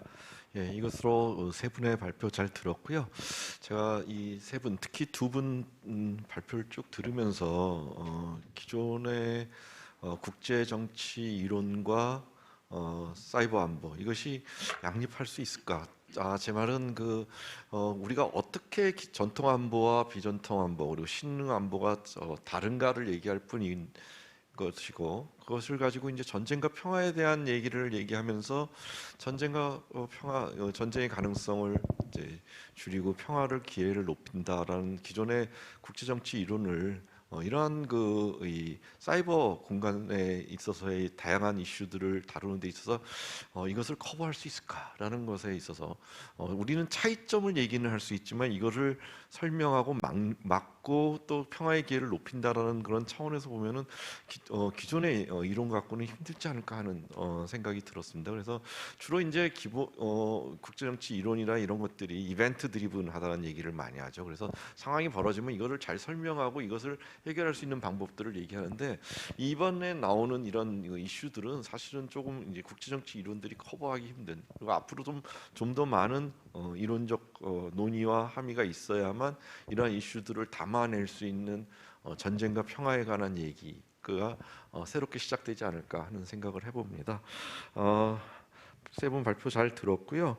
토론으로서 이제 세 분 해주시겠습니다. 우선 먼저 국회 미래연구원의 차정미 박사님 토론을 해주시겠습니다. 한 5분에서 10분 정도 해주시면 될 것 같습니다. 네. 저는 블랑케 박사님 그 발표와 관련해서 토론을 하는 걸로 되어 있고요. 근데 제가 일단은 뭐 북한 사이버 공격과 관련된 구체적인 전문가는 아니어서 전 중국 사이버 관련 사이버 전략과 관련된 것과 연계해서 이제 뭐 커멘트 겸 같이 질문을 드리는 걸로 해야 될 것 같은데, 조인훈 교수님 말씀하신 것처럼 사실은 신흥 안보와 사이버 안보 했을 때 이게 굉장히 어떻게 보면 아까 블랑케 박사님도 말씀하신 것처럼 기술적으로도 대응하기 어렵고, 그리고 여전히 어떻게 다자적 차원에서 굉장히 대응하기 어려운 구조에서 중국도 그렇고 북한도 그렇고 굉장히 어떻게 보면 커패시티 빌딩을 계속하고 있는 과정이라고 볼 수 있을 것 같아요. 그래서 아까 그 블랑케 박사님 말씀하셨을 때 이제 중국 에스피아네지와 그 북한의 경우에 차이점 말씀하셨을 때 저는 이렇게 충분히 맞는 말씀을 생각하고요. 중국의 경우는 워낙 글로벌리 부상하면서 실질적으로 정치적인 그리고 경제적인 상업적인 그리고 여러 가지 기술적인 역량을 굉장히 보여주고자 하고, 그런 영향력을 사이버 공간에서 확보하고자 하는 차원에서 굉장히 글로벌 경쟁을 하고 있다고 본다면, 북한은 여러 가지 외교적인 고립과 여러 가지 체제적 고립의 상황에서 굉장히 비정규적이고 비대칭적인 수단으로서의 사이버 공격을 사용하고 있는 상황. 그래서 아까 블랑케 박사님 말씀하신 것처럼 굉장히 최근에는 커머셜 골이 굉장히 많아지고 있고 높아지고 있다고, 비중이 높아지고 있다고 말씀하셨던 것처럼 여러 가지 현재의 난국을 극복하기 위한 수단으로서 채널로서 사이버 에스피아니지를 지금 사용하고 있는 상황이라고 볼 수 있을 것 같고요. 그럼에도 불구하고 비슷한 점이라고 한다면 여전히 북한도 그렇고 중국도 그렇고 실질적인 지속적인 어떻게 보면 사이버 공격을 통한 정보 활동이라고 하는 것, 그리고 정보전, 심리전, 그리고 교란이라고 하는 것들을 일상화시키면서 실제로 상대 국가의 사회적 불안정성과 사회적 우려들을 위협을 높여가는 방식을 실질적으로 사이버 에스파니스를 활용하고 있다고 볼 수 있을 것 같고요. 또 하나는 이런 것들이 훨씬 더 어려워지는, 이렇게 대응하기 어려워지는 국면에 있다고 볼 수 있을 것 같은데, 세 가지 정도 말씀드리면, 최근에 중국이 우크라이나 전쟁이 발발하고 나서 가장 관심 있게 보는 것들이 사실은 미래 전쟁이라고 하는 것, 기술의 참여라고 하는 것에 대한 관심이 굉장히 높아지고 있고요. 특히 마이크로소프트나 구글 같은 민간 기업들이 이렇게 전쟁에 참여하는 방식에 대해서 굉장히 많은 연구들을 중국 내에서 하고 있어요. 근데 실질적으로 민간 기업들이 어떻게 이런 크라이시스와 이런 이런 분쟁이 발생했을 때 어떻게 민간 기업들이 참여시킬 것이냐 하는 부분들에는 고민을 하고 있고요. 최근에 이렇게 사이버 실질적으로 보면 중국과 북한의 가장 큰 차이점이라고 한다면 북한은 실질적으로 공격을 훨씬 더 중심으로 하고 있지만 중국은 최근에 글로벌 그 파워 차원에서의 그 사이버 공격뿐만 아니고 사이버 안보에서의 역량 강화와 리더십 강화를 굉장히 초점을 두고 있다는 측면에서 봤을 때 실질적으로 보면 최근에 이제 뭐 치우 3660과 같은 민간 사이버 안보 기업들이 뭐 인민해방군뿐만 아니고 뭐 공안부, 안전부 같은 실질적인 이런 사이버 관련된 정보기관들하고 협력을 해서 이게 굉장히 공개적으로 협력을 하고 있고요. 그러면서 사이버 민병분대라는 걸 최근에 이제 굉장히 적극적으로 구축을 해서 지방 정부들하고도 굉장히 열심히 구축을 해서 실질적으로 이런 민관, 군 차원의 어떤 사이버 안보 협력 체계를 굉장히 강화하고 있는 구조에 있거든요. 그런 측면에서 봤을 때 이렇게 어떻게 보면 기술적인 측면에서 그리고 어떻게 보면 방어적 측면에서의 역량을 지속적으로 높여가고 있다고 볼 수 있고 두 번째는 어떻게 보면 최근에 이제 중국하고 러시아가 최근에 무슨 사이버 안보 협력을 강화한다 이런 얘기들을 최근 몇 년간 하고 있는데 단순히 중국, 러시아뿐만 아니고 최근에 브릭스도 이제 사이버 안보 협력 실행 로드맵을 구체화해서 발표도 했고요. 그런 것처럼 실질적으로 단순히 이제 중국이 어떤 사이버 공격을 하는 국가로서의 어떤 그런 위치가 아니고 어떻게 사이버 안보를 주도하는 국가로서 리더십을 발휘하고자 하는 그런 의지를 가지고 좀 다자적 연대를 계속 강화하고 있고 그러면서 또 한편으로는 최근에 어제 외교부도 중국 외교부가 발표한 것처럼 이게 굉장히 우리가 보통 얘기했을 때 진영화라고 했을 때 이제 레지티머시가 굳이 서구에만 있다라는 얘기를 하지 않는 최근에 트렌드가 있어요. 그래서 결국은 미국이 서북공업대학이라고 그 중국의 공업대학의 과학기술 그 중점 프로젝트를 추진하는 공업대학을 해킹했다. 그러니까 미국 그 NSA가 해킹했다고 하는 거를 6월달에 발표를 하고 9월달에 치유 360하고 중국 국무부에서 같이 보고서를 냈거든요. 그런 것처럼 실질적으로 최근에 외교부도 이제 그것에 반박을 했고 실질적으로 그런 것처럼 이런 사이버 공격과 방어라고 하는 이제 누가 더 그 선이고 누가 더 악이라고 하는 부분들에 굉장히 균열 라인을 없애면서 실질적으로 그런 것들에 대한 연대를 강화하고 있어서 여러 아까 여러분들 말씀하신 것처럼 이러한 것들이 사이버 범죄, 사이버 해킹, 사이버 이런 어떤 불법적 행위에 대해서 누가 했다고 규정하거나 그런 것들에 대해서 범죄에서 어떤 처벌을 하거나 대응을 하는 것 자체가 굉장히 어려워지는 국면에 있다라고 할 수 있을 것 같고요. 또 하나는 마지막으로 기본적으로 아까 말씀하셨던 것처럼 기술적으로 굉장히 어려워서 아까 블랑케 박사님 결론에 말씀하셨던 거 여전히 기술적으로 해결할 수 있는 방법이 없어서 기본 이 북한의 이런 사이버 에스페니아즈 같은 것들이 여전히 굉장히 대응하거나 방어할 수 있는 어려움이 있다고 말씀을 하셨는데 그렇다면 사실은 기술적으로 여전히 어려운 국면에 있다고 한다면 가장 중요한 것은 뭐 사후적인 다자적 대응이 됐던 지금 최근에 뭐 제3자 제재 얘기도 많이 나오고 있는데 기본적으로 사후적 대응의 제재가 됐던 아니면 사전적인 다자적 정보 협력에 근거해서 실질적으로 그런 것들을 파인딩하는 것들이든 그런 다자적 연대가 굉장히 필요한 측면이 존재하는데 지금과 같은 중국 미중이라고 하는 진영화 질서, 사이버 공간에서의 진영화 질서라는 것들이 충분히 그러한 것들을 대응하거나 그러한 어떤 사후적인 제재나 조치를 취하거나 하는 것들이 훨씬 더 어려워지는 국면에 있다고 봤을 때 이게 커패시티 빌딩은 지속적으로 강화되고 있는데 그런 커패시티 빌딩을 뭐 대응하거나 어떤 그런 것들을 제재할 수 있는 그리고 그런 기술적인 그리고 외교적인 그런 것 제도적인 것들이 굉장히 부재하다는 측면에서 봤을 때는 블랑케 박사님 마지막 결론에 말씀하셨던 그런 기술적 어려움을 극복할 수 있는 만약에 기술적으로 어렵다고 한다면 어떤 방법으로 이러한 그 중국과 북한의 이런 불법적인 사이버 에스페니아즈에 대해서 어떻게 대응할 수 있는지를 의견을 말씀해 주시면 감사하겠습니다. 고맙습니다. 예, 수고했습니다. 예, 조금 이따 답변할 시간을 따로 드리겠습니다. 예, 그럼 다음은 우리 정태진 박사님 토론해 주시겠습니다. 예, 안녕하십니까.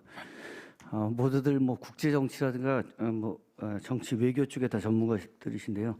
저는 또 우리 또 윤민우 교수님은 뭐 양쪽 다 하시고 하시는데 저는 이제 사이버 범죄학적인 측면에서 우리 윤민우 교수님이 발표한 내용을 좀 토론하기로 하고요.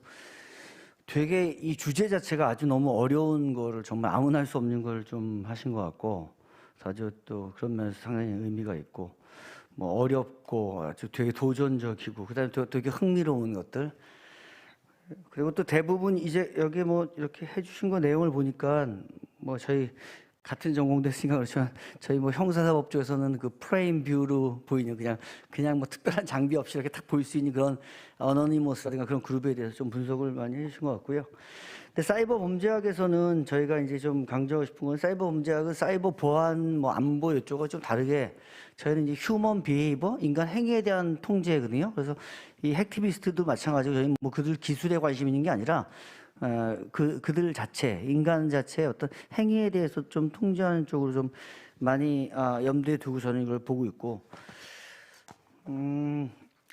우리 뭐 어너니머스에 대해서 좀 뭐 위치와 구성원 부분에 대해서 보면 내용이 우리는 학생이고 노동자면 쫙 나오는데 사실은 이 비슷하게 제가 몇 년 전에 그 북한 해커들에 대해서 좀 분석하는 논문을 썼는데 그때 당시에 제가 이제 하이브리드 해커라고 해가지고 북한에서 우리 동유럽이라든가 동남아시아에 파견돼서 평소에는 그쪽에 이제 그 북한 기업에서 일하다가 또 북한에서 이제 지령이 나오거나 이러면 뭐 우리나라 공격한다거나 하는 뭐 그런 내용인데 그런 부분도 상당히 어너니머스하고 약간 좀 유사한 점이 있는 것 같고 그다음에 어너니머스의 커맨 내러티브 같은 경우에는 아까 우리 송태훈 교수님 발표하신 그 인플루언스 오퍼레이션하고도 되게 많이 이렇게 겹친 부분인데 제가 봤을 때 이건 약간 좀 이슈 베이스 아니면 아젠다 베이스 사이버 프로테스트와 관련되는데 뭐 좀 민감한 내용이긴 하지만은 우리 몇 년 전 촛불 우리 박근혜 대통령 퇴진 운동하고 할 때 촛불 뭐 운동할 때 그때 당시 이제 뭐 다른 뭐 제 말은 아니고 다른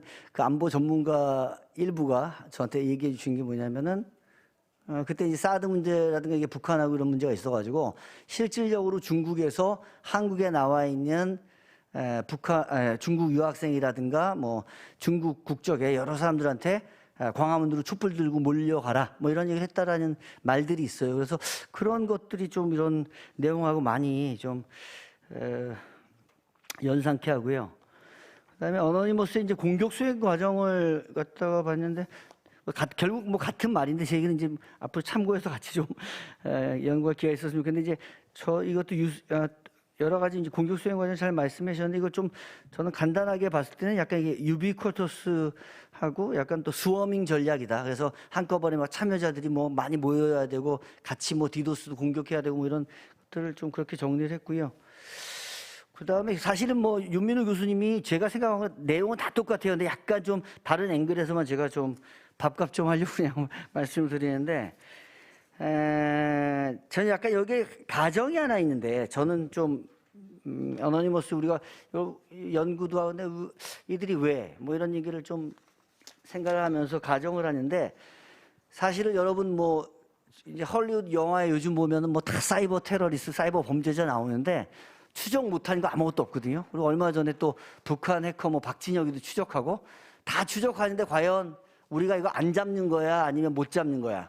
저 이런 생각이 좀 있고 그다음에 실제 우리 수면 위에 드러나 있는 뭐 어너니머스 그룹에 대한 어떤 프로파일링은 이게 맞다고 생각하지만 과연 그 뒤에 디펙터 파워 누구냐 이거야. 배후 세력은 정말 누굴까? 그래서 제 생각에는 우리가 여러 가지 뭐 위험한 생각일 수도 있겠지만 과연 이게 우리가 확인하지 못해서 못 잡는 걸까 하는 그런 생각을 좀 많이 하고요. 혹시 뭐 기회가 있다면 앞으로 좀 더 윤민우 교수님이 직접 하시거나 혹시 아니면 저랑 같이 하시거나 간에 약간 좀 더 우리가 좀 그 객관적인 에비던스 베이스드한 그런 리서치를 좀 해야 되지 않을까 이런 부분에 있어서 그래서 그게 좀 필요하다고 생각합니다. 네. 이상입니다. 예, 수고했습니다. 다음은 우리 고려대학교 박동준 박사님 토론해 주겠습니다. 네, 우선 윤정현 박사님께서 발표하시면서도 말씀하셨듯이 그 여러 시나리오, 사이버 전쟁의 여러 시나리오를 좀 구체화하시면서 그로 인해서 저 역시도 그 사이버 위협이 워낙 좀 심각해지고 있고 또 사이버 전쟁이 지금 현재도 벌어지고 있는 그런 상황이라는 점을 알면서도 사실은 조금 이 복합적으로 여러 가지가 엮여 있기 때문에 이해하고 좀 체감하기 어려운 부분이 있었는데 말씀하신 것처럼 시나리오를 좀 통해서 이해를 하다 보니까 이해가 훨씬 더 와닿았다는 점에 전적으로 공감을 했다는 말씀을 먼저 드리고 싶고요. 그런 차원에서 이제 제가 오늘 토론으로 준비한 내용들은 사실 뭐 다르게 생각하는 부분들이라기보다는 지금 이 하고 계시는 연구 어젠다를 보다 더 구체화시키고 또 어떤 면에서는 확장시킬 수 있는 부분들이 어떤 게 있을까를 좀 고민하면서 드리는 말씀이라고 생각해 주시면 감사할 것 같습니다. 우선 첫 번째로 제가 좀 흥미롭게 보고 또 박사님의 어떤 생각을 좀 한번 여쭤보고 싶은 부분이 그 각각의 시나리오가 이제 다양한 다른 특징을 가지고 있는 사이버 전쟁을 이야기하고 있는데 사실 어떻게 보면 이미 어느 정도 발표하신 내용이나 이제 연구하신 내용에도 드러나 있지만 각각의 시나리오 간의 연관성도 분명히 존재한다고 생각을 합니다. 뭐 대표적으로 이제 사이버 갯돈 같은 경우는 무력 공격의 전초전 징후로 표현을 하셨기 때문에 하이브리드 마마겟돈으로 자연스럽게 전이가 되는 부분은 충분히 예상해 볼 수가 있고요. 어떻게 보면 이제 여러 가지 가능성이 존재한다고 생각이 되어서 좀 더 흥미롭다고 생각하는 부분이 사이버 팬데믹이 하이브리드 아마겟돈이나 아니면은 사이버 겟돈으로 이어지는 어떤 뭐 조건들이라든지 어떤 상황에서 그런 상황이 발생하는지에 대해서 어떻게 생각하고 계신지가 좀 궁금하고요. 또 전통안보적인 차원에서 좀 보다 연관을 지어 보자면은 사실 뭐 저보다도 더 훨씬 더 잘 아시겠지만은 북한의 어떤 적화통일 전략이 기본적으로는 항상 한국의 어떤 사회적인 혼란을 먼저 초래하고 그 다음에 이제 무력 공격을 시도하는 그런 차원에서 봤을 때 마찬가지로 이런 충분히 북한에서도 사이버전을 말씀하신 것처럼 적극적으로 활용한다고 생각했을 때는 그런 시나리오 간의 연계를 충분히 좀 생각할 수 있지 않을까라고 생각을 하고요. 결국에는 전통안보적인 관점이랑 더 엮어보자면은 저희가 통상적으로 항상 경계하는 확전의 개념하고도 충분히 이제 더 연관성을 맺음으로써 정책적인 함의를 더 도출하실 수 있지 않을까라고 생각을 해서 말씀을 드려봤습니다. 두 번째로 역시나 시나리오에 관한 말씀을 좀 드리고 싶은데 조금 다른 차원에서 이 첫 번째 사이버 팬데믹에 관해서 조금 더 구체적으로 이야기를 해보고 싶었었는데요. 사실은 그 말씀하신 것처럼 연구의 주요 목적 중에 하나가 이 하이브리드 전이 전개가 되면서 전시와 평시 상황이 점점 구분이 어려워지고 있는 점. 그래서 구분을 할 수 있는 어떤 기준점을 마련하는 차원에서도 연구를 진행하신 걸로 말씀을 하셨는데 그런 관점에서 본다면은 이 그 첫 번째 이 사이버 팬데믹이 어떻게 보면 가장 좀 여전히 경계에 좀 머물러 있지 않은가.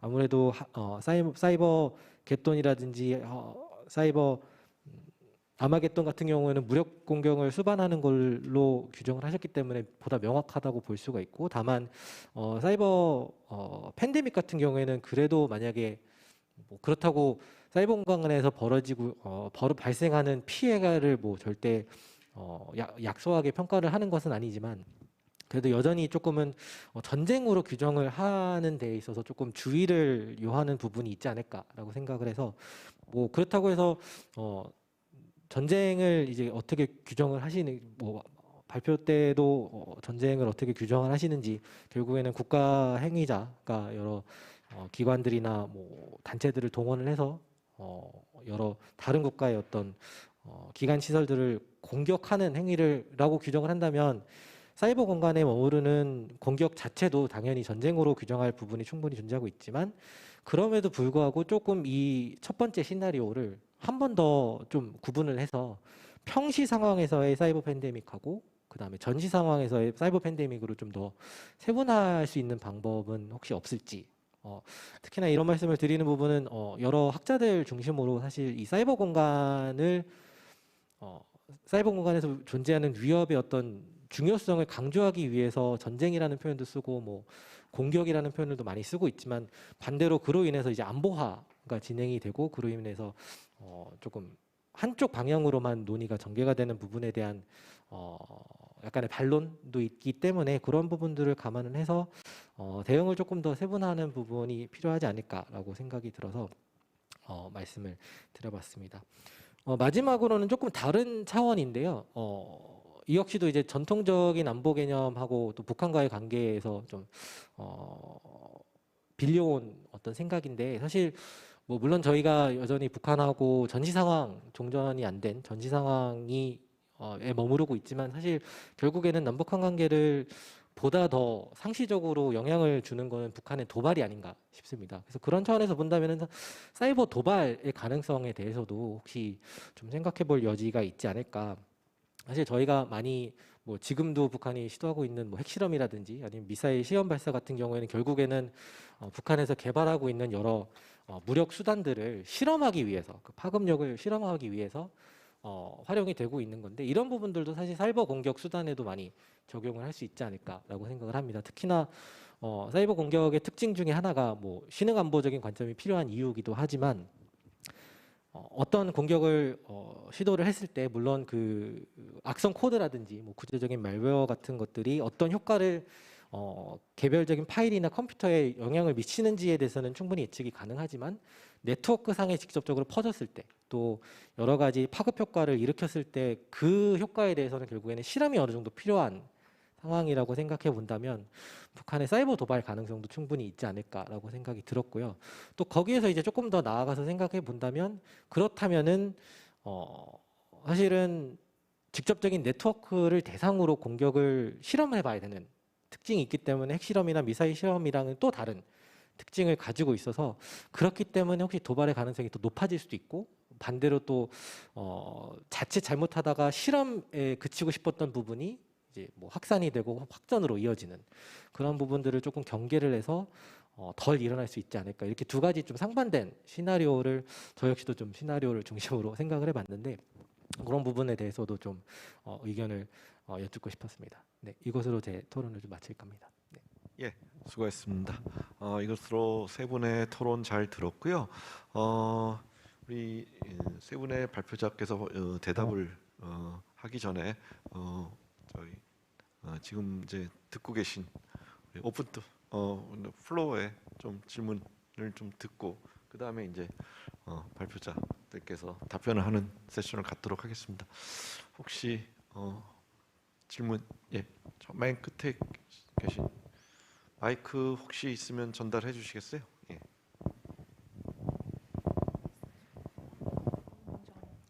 네, 안녕하세요. 저는 서울대학교 박사과정인 알리나 시만스카라고 합니다.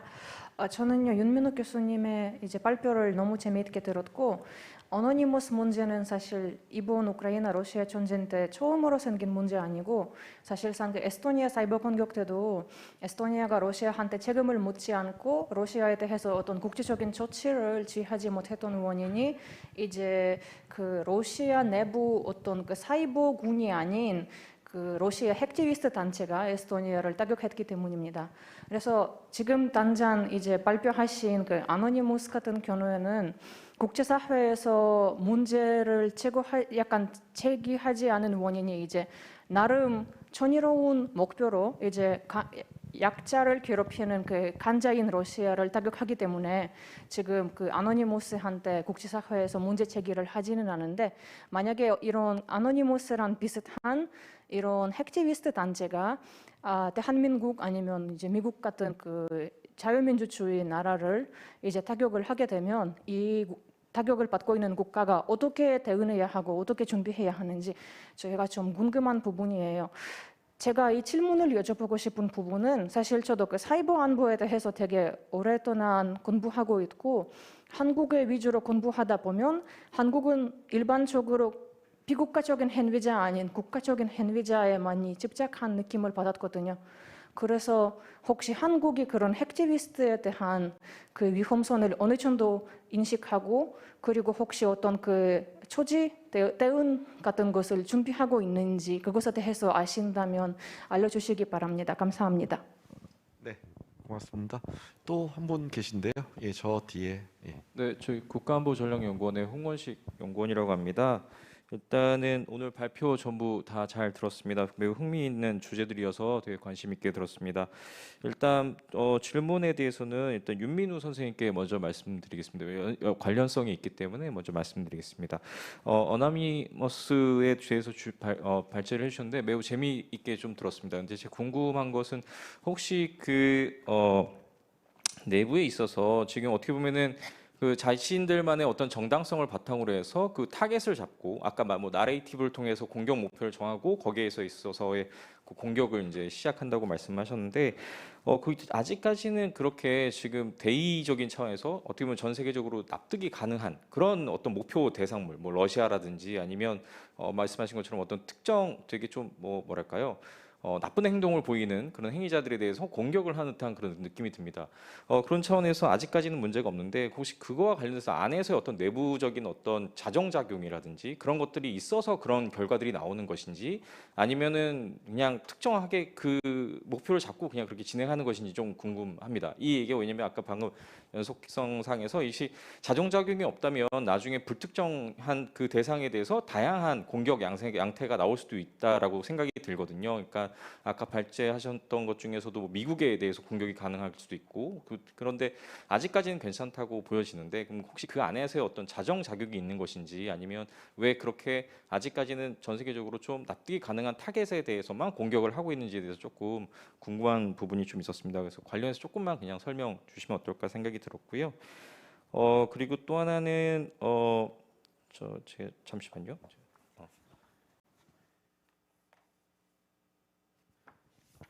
처음에 발표해 주신 스테판 블랭키 선생님께 좀 질문이 있습니다. 일단 중국과 북한에 있어서의 사이버 그 조직에 있어서 이 유사성이 굉장히 많다라고 말씀을 하셨는데 그 유사성이라고 하는 것이 어떻게 보면 그 권위주의적인 그 국가의 어떤 특성인 것인지 아니면 북한의 어떤 그 조직 능력이 그냥 단순히 중국을 따라한 것인지 그거에 대해서 좀 궁금한 것이 있습니다. 그러니까 이것이 만약 권위주의적인 어떤 특성이라면 그 특성 차원에서 좀 설명해 주실 수 있는 것이 좀 있을까? 아니면 민주주의 국가와 이 권위주의 국가의 어떤 조직적인 특성에 있어서의 어떤 차이가 있는 것인지 좀 그것이 궁금했고 북한과 관련해서 또 하나는 최근에 뭐 오늘도 지금 다른 곳에서 회의가 있는 걸로 알고 있습니다. 북한이 지금 최근에 북핵 그 핵무기와 미사일의 도발의 어떤 그 자원의 근원으로서 그 가상화폐를 지금 많이 활용한다고 얘기를 하고 있습니다. 그래서 그 관련성에 있어서 북한과 이 가상화폐에 대한 어떤 관련성이라든지 향후 북한이 이 가상화폐를 어떻게 활용할 것이며 그리고 우리가 좀 대안으로서 어떤 그러니까 한국적인 차원에서 어떤 대안이 있을 것인지에 대한 혹시 그 생각이 있으시면 그냥 간단하게 좀 말씀을 주시면 감사하겠습니다. 네, 이상입니다. 예, 고맙습니다. 고맙습니다. 예, 그럼 우리 김상배 회장님.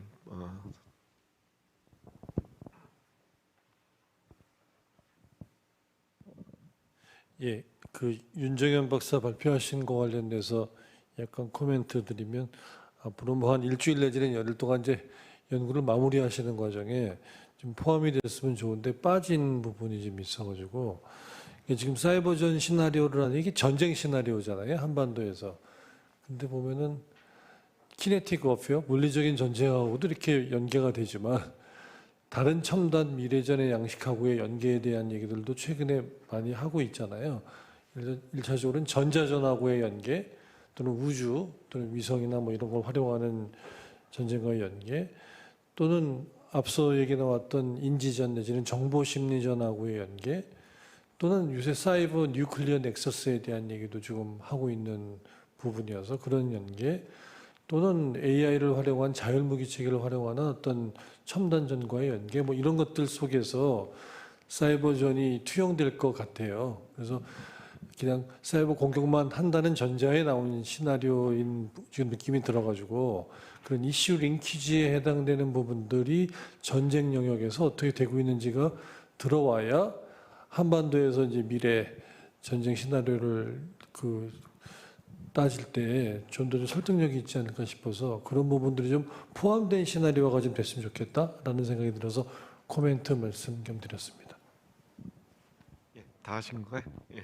하도 너무 열심히 들으셔가지고 질문이 많으실 거라고 생각을 해가지고요.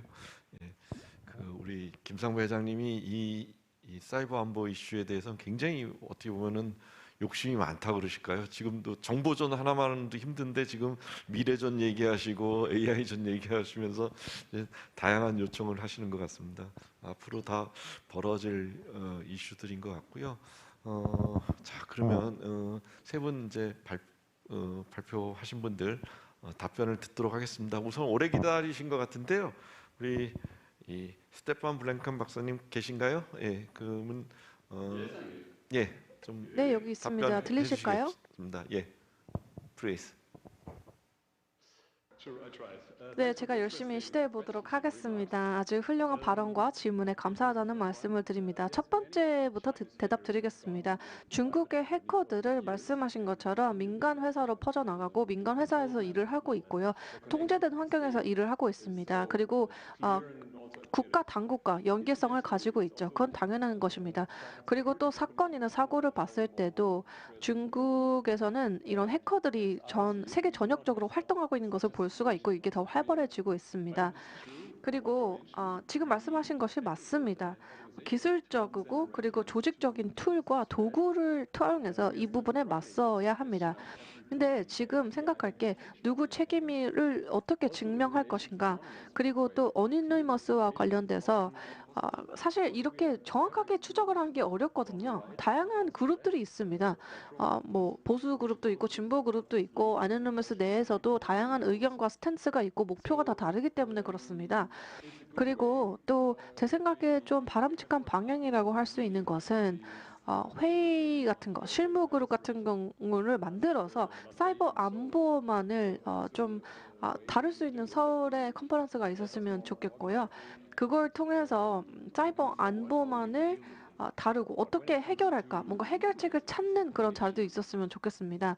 그리고 이 허위 정보 관련돼서는 사회적인 그리고 정치적인 제도는 무엇이 있을까를 봐야 돼요. 지금 사실 이런 도구들을 쓰는 게 굉장히 비용이 많이 들기도 합니다. 그리고 제 생각에는 중국이 특히 우려가 되는 것이 이 국내 정치 프로세스에 영향력을 주려고 한다라는 것이거든요.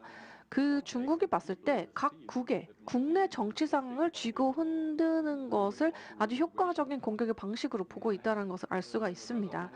그리고 그것뿐만 아니라 제가 느끼기에 지난 2년 동안 버추얼 믹스, 뭔가 비대면과 대면이 같이 복합적으로 활용되는 공간이 많아지면서 해커들이 활동할 수 있는 무대가 굉장히 많아졌고, 그리고 온라인 유저들을 대상으로 할 수 있는 공격들이 많거든요. 그리고 이러한 유저들이나 정보들을 지킬 부담과 책무 또한 늘어나고 있는 것이 사실입니다. 지금 문제가 되고 있는 부분은 제 개인적으로 봤을 때 이런 민감 정보, 기밀 정보가 기술을 통해서 리킹이 되고 유출이 되고 이거를 정치적인 활동가들이 오용하고 일부러 악용한다라는 것이죠. 그리고 또 저희가 목격하고 있는 것들이 발표에서도 말씀드렸지만 그 텔레그램 같은 메신저 서비스가 있잖아요. 이걸 통해서 불법적인 허위 사실들이 쉽게 빠르게 퍼질 수가 있거든요. 뭔가 뭐 예를 들어서 어노니머스를 뭔가 자유를 수요하는 사람들로 묘사를 할 수도 있는 것이고 아니면 오히려 뭐 권위주의 정부를 옹호하거나 또는 오히려 반대하는 그런 목소리를 낼 수도 있을 거고 그러면 누가 이거를 통제할 수 있을까요? 제 개인적으로 봤을 때는 아마 뭐 러시아 같은 국가 또는 이란, 뭐 중국 이런 국가들 또는 뭔가 극단 테러주의 세력들 이런 사람들이 텔레그램이나 플랫폼을 악용할 수 있다는 것이죠. 자유민주주의 진영에서는 그렇기 때문에 이것을 공동으로 대항할 수 있는 공간을 마련해야 되고 플랫폼을 마련해야 됩니다. 또 다음 질문에 대답을 드리자면요. 제 개인적으로 봤을 때 북한은 자율적으로 합니다. 그러니까 무조건 중국을 따라하는 게 아니고 뭔가 자기만의 독자적인 행동을 펼치고 있습니다. 그리고 중국 같은 경우도 북한이 너무 도발을 심하게 하는 거 아니냐라고 오히려 견제하는 발언을 한 바도 있습니다. 그리고 가상화폐 같은 경우에는 사이버 공간을 통해서 굉장히 쉽게 다가갈 수 있기 때문에 그 무기로 활용하는 것이고요. 그리고 좀 말씀하신 것 중에서 권위주의 정부와 그러면 자유민주주의 사회가 어떻게 다르냐, 사이버 작전들을 어떻게 다르게 피고 있냐라는 거 말씀을 요청을 하셨는데요. 제가 개인적으로 봤을 때 북한은 뭔가 자신들을 정당성을 증명할 필요가 없습니다. 이미 권위주의고 정부이고 누구한테 뭔가 이 오퍼레이션에서 허가를 받을 의무가 없고 그리고 어떤 책임을 다할 의무가 없어서 자발적으로 행동하고 예, 있습니다. 고맙습니다. 그럼 다음 Thank you. 우리 윤민우 박사님 답변해 주시겠습니다. 예. 제가 프레젠테이션 PPT 좀 띄워주실 수 있나요? 안 되나요? 네.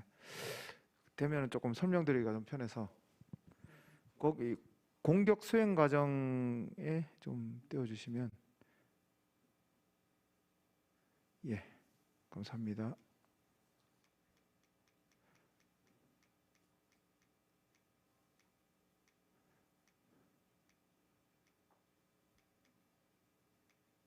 네. 요걸 좀 말씀을 드리면 제가 질문을 사회자님 포함해서 세 분으로부터 질문을 받았는데 이게 좀 뭐 답변이 될 것 같습니다. 이게 이제 공격 과정을 이해를 좀 하셔야 되는데 어나니머스가 IRC 채널이나 트위터 계정에 이제 이게 나타나요. 누군가 제안을 합니다. 이번에 파리테러가 났으니까 ISIS를 상대로 공격을 하자. 뭐 러시아가 우크라이나를 침공했으니까 러시아를 상대로 공격을 하자. 아까 에스토니아 말씀도 하셨는데 뭐 거기 공격을 하자. 이게 제안을 하는 거예요. 근데 이제 과거의 사례를 놓고 볼 때 이제 IRC 채널이나 트위터 계정인데 미래에는 이게 아마 메타버스도 이제 그 채널로 이용이 되지 않을까라는 전망은 해보는데 일단은 아직까지는 이제 이게 대세고요. 채널이 형성되면 이제 저렇게 이제 예를 들면 섹션들이 저렇게 나타납니다. 그러면 이제 여기에 다수의 사람들이 관심 있는 사람들이 모입니다. 일반적으로 이제 여기에 대해서 공격을 하자 말자 이슈들이 제기를 하는데 이제 그 브라질 섹션 같은 경우에는 그 브라질의 월급날이 있습니다. 브라질 노동자들이 월급날이 있는데 이 월급날에 은행들을 디도스 공격을 해서 서비스를 다운시키자라는 제안이 있었는데 이제 그거에 이제 찬반 논의가 있었어요. 그게 이제 브라질 정부를 공격하는 게 아니라 그 약자인 노동자들을 공격하기 때문에 그거는 뭐 채택할 수 없다 그러는데 이걸 또 찬성하는 측에서는 그게 아니다. 우리가 이 노동자들에게 이 경각심을 줘야 결국은 이게 우리가 브라질 정부에 대해서 메시지를 전달할 수 있다. 그러니까 찬반 논쟁이 막 벌어지면서 결국 이제 공격하자는 쪽으로 이제 의견이 모아져서 공격이 일어났는데 이게 보면 이제 이게 제안들이 이제 어나니머스의 커뮤니티 선택을 받기 위해서 시장 경쟁, 마켓 컴페티션과 셀렉션 과정이 있습니다. 여기서 이제 그 자정작용이라는 게 조금 작동을 하는 것 같고요. 그 이제 공격이 일단 실행이 되게 되면은 어나니머스 이름으로 성명서가 나가게 되는데 공개적으로 보통 이제 유튜브 등을 통해서 동영상으로 나가는데 그 가이폭스 마스크를 쓰고 보통 뭐 하는 경우들이 나타나죠. 그리고 이제 이후에 본격적인 공격 실행이 일어나는데 뭐 사회공학적 방법, SQL 인젝션, 뭐 디도스, 웹 디페이스먼트 같은 걸 이제 메인 공격이죠. 메인 어택이 일어나고 이 메인 어택 이후에 이제 다시 유튜브를 통해서 후속 성명서가 나가는 이런 과정을 대체로 거치게 됩니다. 근데 이제 이 과정에서 이제 흥미로운 지점이 뭐냐면 이제 그 false flag 작전이라고 false flag operation 가짜 깃발 작전이라고 해서 국가 행위자가 이제 왜냐면 누구나 자기가 어나니머스이길 원하기만 하면 어나니머스가 될 수 있거든요. 이게 멤버십이 있는 것도 아니고 가입 절차가 있는 것도 아니고 탈퇴 절차가 있는 것도 아니에요. 자기가 어나니머스라고 생각하고 주장하면 어나니머스인 거예요. 그러니까 이제 국가 행위자가 은밀히 개입해서 어나니머스처럼 작전할 가능성이 있다는 거고 이 지점이 이제 어떻게 보면은 어나니머스가 행위자인 동시에 국가 행위자들이 어나니머스를 장악하는 하나의 어나니머스 자체가 전쟁터가 될 수도 있는 이런 이제 이중의 성격을 갖고 있어서 매우 하이브리드하고 매우 회색 지대에 해당을 한다라는 거죠. 그런데 이제 그리고 이제 그 국가 행위자들이 그 어나니머스의 가장 변두리에 있는 부분에 이제 그 해커들을 이제 포섭을 하거나 아니면 거기 참여자들을 포섭을 하거나 하는 이제 작업들을 통해서 이 컨테미네이션에서 이 침투에 들어갈 수가 있는데, 이건 이제 그 엣지 워크, 이 가장자리 작전 이렇게 되겠네요, 번역을 하면은. 이렇게 해서 이제 접근을 할 수도 있는데, 이런 것들은 국가 행위자한테, 그러면 이제 이런 이제 비국가 행위자들이 한국과 같은 국가 행위자를 상대로 공격을 하면 어떻게 하냐? 이런 이제 방법들을 통해서 이제 이 또 대응을 해볼 수도 있겠고. 근데 이제 이러다 보니까 문제가 이게 이제 일단은 약자가 강자를 공격하기 때문에 괜찮지 않냐라는데, 이게 괜찮지 않습니다. 왜냐면은 의도를 우리가 동의를 할 수는 있지만, 그 의도는 동의를 할 수 있지만 방법 자체는 명백히 불법입니다. 그래서 이게 우리가 불법이냐 아니냐를 판단할 때 의도가 중요하지 않아요. 그러니까 내가 의도가 정의롭다고 해서 은행문을 따고 들어가는 거를 우리가 인정할 수는 없는 거거든요. 그래서 일단은 행위 자체가 불법이기 때문에 문제가 있다. 두 번째는 뭐냐면, 어나니머스 자체도 문제지만 중국이나 뭐 이런 그 이란도 마찬가지인데, 이런 행위자들이 자기들이 이제 애국적인 액티비스트들을 운영을 합니다. 그래서 이게 비국가 행위자 형태로 나타나는데, 이거는 이제 국가의 목적을 이게 이 위에서 이제 작동을 하는 거죠. 그리고 이제 어나니머스에 아까 말씀드린 대로 이게 침투를 할 수도 있고. 그러니까 마지막으로 이제 그러면 이게 안 잡는 거냐 못 잡는 거냐? 국가에서 가만 보면 잡을 이유도 딱히 없어요. 왜냐하면 이게 어떤 면에서 보면은 이게 국가에서 또 테이크 어드밴티지 할 수 있는 측면도 있기 때문에 필요한 경우에는 잡지만 어떤 경우에는 또 포획해서 해커들을 국가의 이제 그 이 협조자로 또 활용하는, 사실은 그래서 이제 어나니머스의 과거의 지도부를 소탕할 때 FBI에서 이제 그 헥터 몽세구르라고 하는 그 친구를 이제 그 포섭을 하는 거죠. 그 참 이게 굉장히 복잡한 측면들이 있다. 그래서 이제 이거를 우리가 이제 어떻게 봐야 될까? 이제 전략적으로 이제 어나니머스의 어떤 그 커맨드 내러티브는 우리가 굉장히 좀 시사점이 있어서 참잘 측면이 있습니다. 그거는 이제 전략적으로 우리가 고려를 해봐야 될 측면들이고, 우리가 어나니머스 자체가 국가에 엄청난 위협이 되는 건 아니지만, 어나니머스가 이렇게 국가 행위자에 의해서 활용되는 측면들, 뭐 그런 것도 우리가 한번 주의를 해봐야 되겠다. 뭐 이런 생각입니다. 이상입니다. 예, 수고했습니다. 토론 내용이 재밌어서 저도 빠져들다 보니까 제가 시간 컨트롤하는데 좀 미스를 했습니다. 시간이 얼마 남지 않아서 그러는데요. 마지막 토론 간단하게 부탁드리겠습니다. 예, 생산적인 토론해 주셔서 감사합니다. 많이 아직까지 좀 체계화가 좀 부족한 부분이 있는데 도움이 될 것 같습니다. 마무리를 하는데요. 지금 박동주 박사님께서 좋은 코멘트 주셨습니다. 사실 그 코멘트 해주신 부분이 제가 이제 하면서 계속 제가 고민을 또 했던 부분이어가지고 했던 부분을 또 정확히 또 분명히 또 짚어주신 것 같습니다. 그 사실상 그 제가 이거를 이제 가능한 한 그 대응 체계를 좀 더 구체적하기 위해서는 최대한의 다양성을 열어두고 여러 가지 발생 가능한 것을 최대한 이제 하고, 그에 대한 매뉴얼화라든지 이런 대응 체계에 좀 더 그것을 좀 구축을 해야 되는데, 그러기 위해서는 가능한 한 시나리오의 다양성과 이거에 대한 그 대비책에 대한 마련, 좀 더 복수의 좀 선택지를 마련에 좀 더 초점을 두었기 때문에 다소 중첩적인 부분이 있다 하더라도 최대한 그것을 상상력을 펼쳐가지고 발생 가능한 사이버전의 시나리오를 그려봤던 겁니다. 그래서 제가 이제 같은 연구진에게도 이것이 반드시 이제 익스클루시브할 필요는 없다 하면서 분명히 중첩되는 부분이 있겠지만, 일단은 그 경로상에서의 어떤 다른 경로와 출발점의 다양성을 한번 생각을 하고 해달라고 했었습니다. 그래서 분명히 아까도 말씀드린 것처럼 2차, 3차 파급 효과 전개 과정에서 분명히 겹치는 부분이 있고, 그러나 그럼에도 불구하고 이것을 단일한 하나의 어떤 통합적인 걸로 준비를 해야만 한다고 이제 귀결될 필요는 없을 것 같습니다. 왜냐하면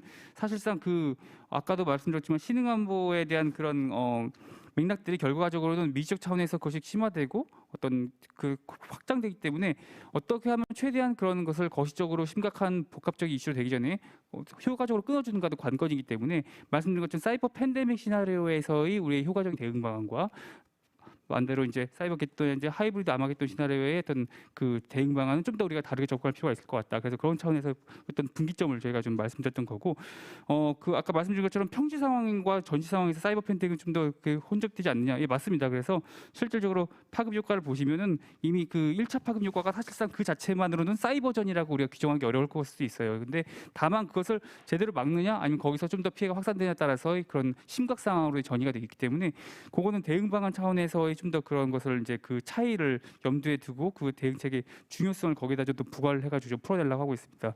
그리고 마지막으로 김삼현 교수님께서 말씀주셨던 다른 첨단 미래전과 연계라든지 이 전자전이나 우주라든지 정보심리전, 어떻게 보면은 이 부분이 이제 정보심리전 외에 다른 부분 같은 경우에는 첨단 전쟁 양상에서의 어떤 그런 특징들도 여기에 반영이 될 필요가 있다고 말씀 주셨는데, 그 부분은 사실 제가 오늘 발표에는 담지 못했으나 어떤 EMP 공격이라든지 이런 부분들을 따로 이제 그런 군사적 차원에서 전문가들에게 제가 문의를 한 바 있습니다. 그래서 그 부분은 아마 저기 가장 그 사이버 겟돈과 차별화되는 하이브리드 아마겟돈에서의 어떤 그런 가장 총력적인 전시 상황에 좀 더 녹여내 가지고 풀어낼 수가 있을 것 같습니다. 예. 예, 수고했습니다. 예, 이것으로서 그 세 분의 발표와 세 분의 토론을 잘 들었습니다.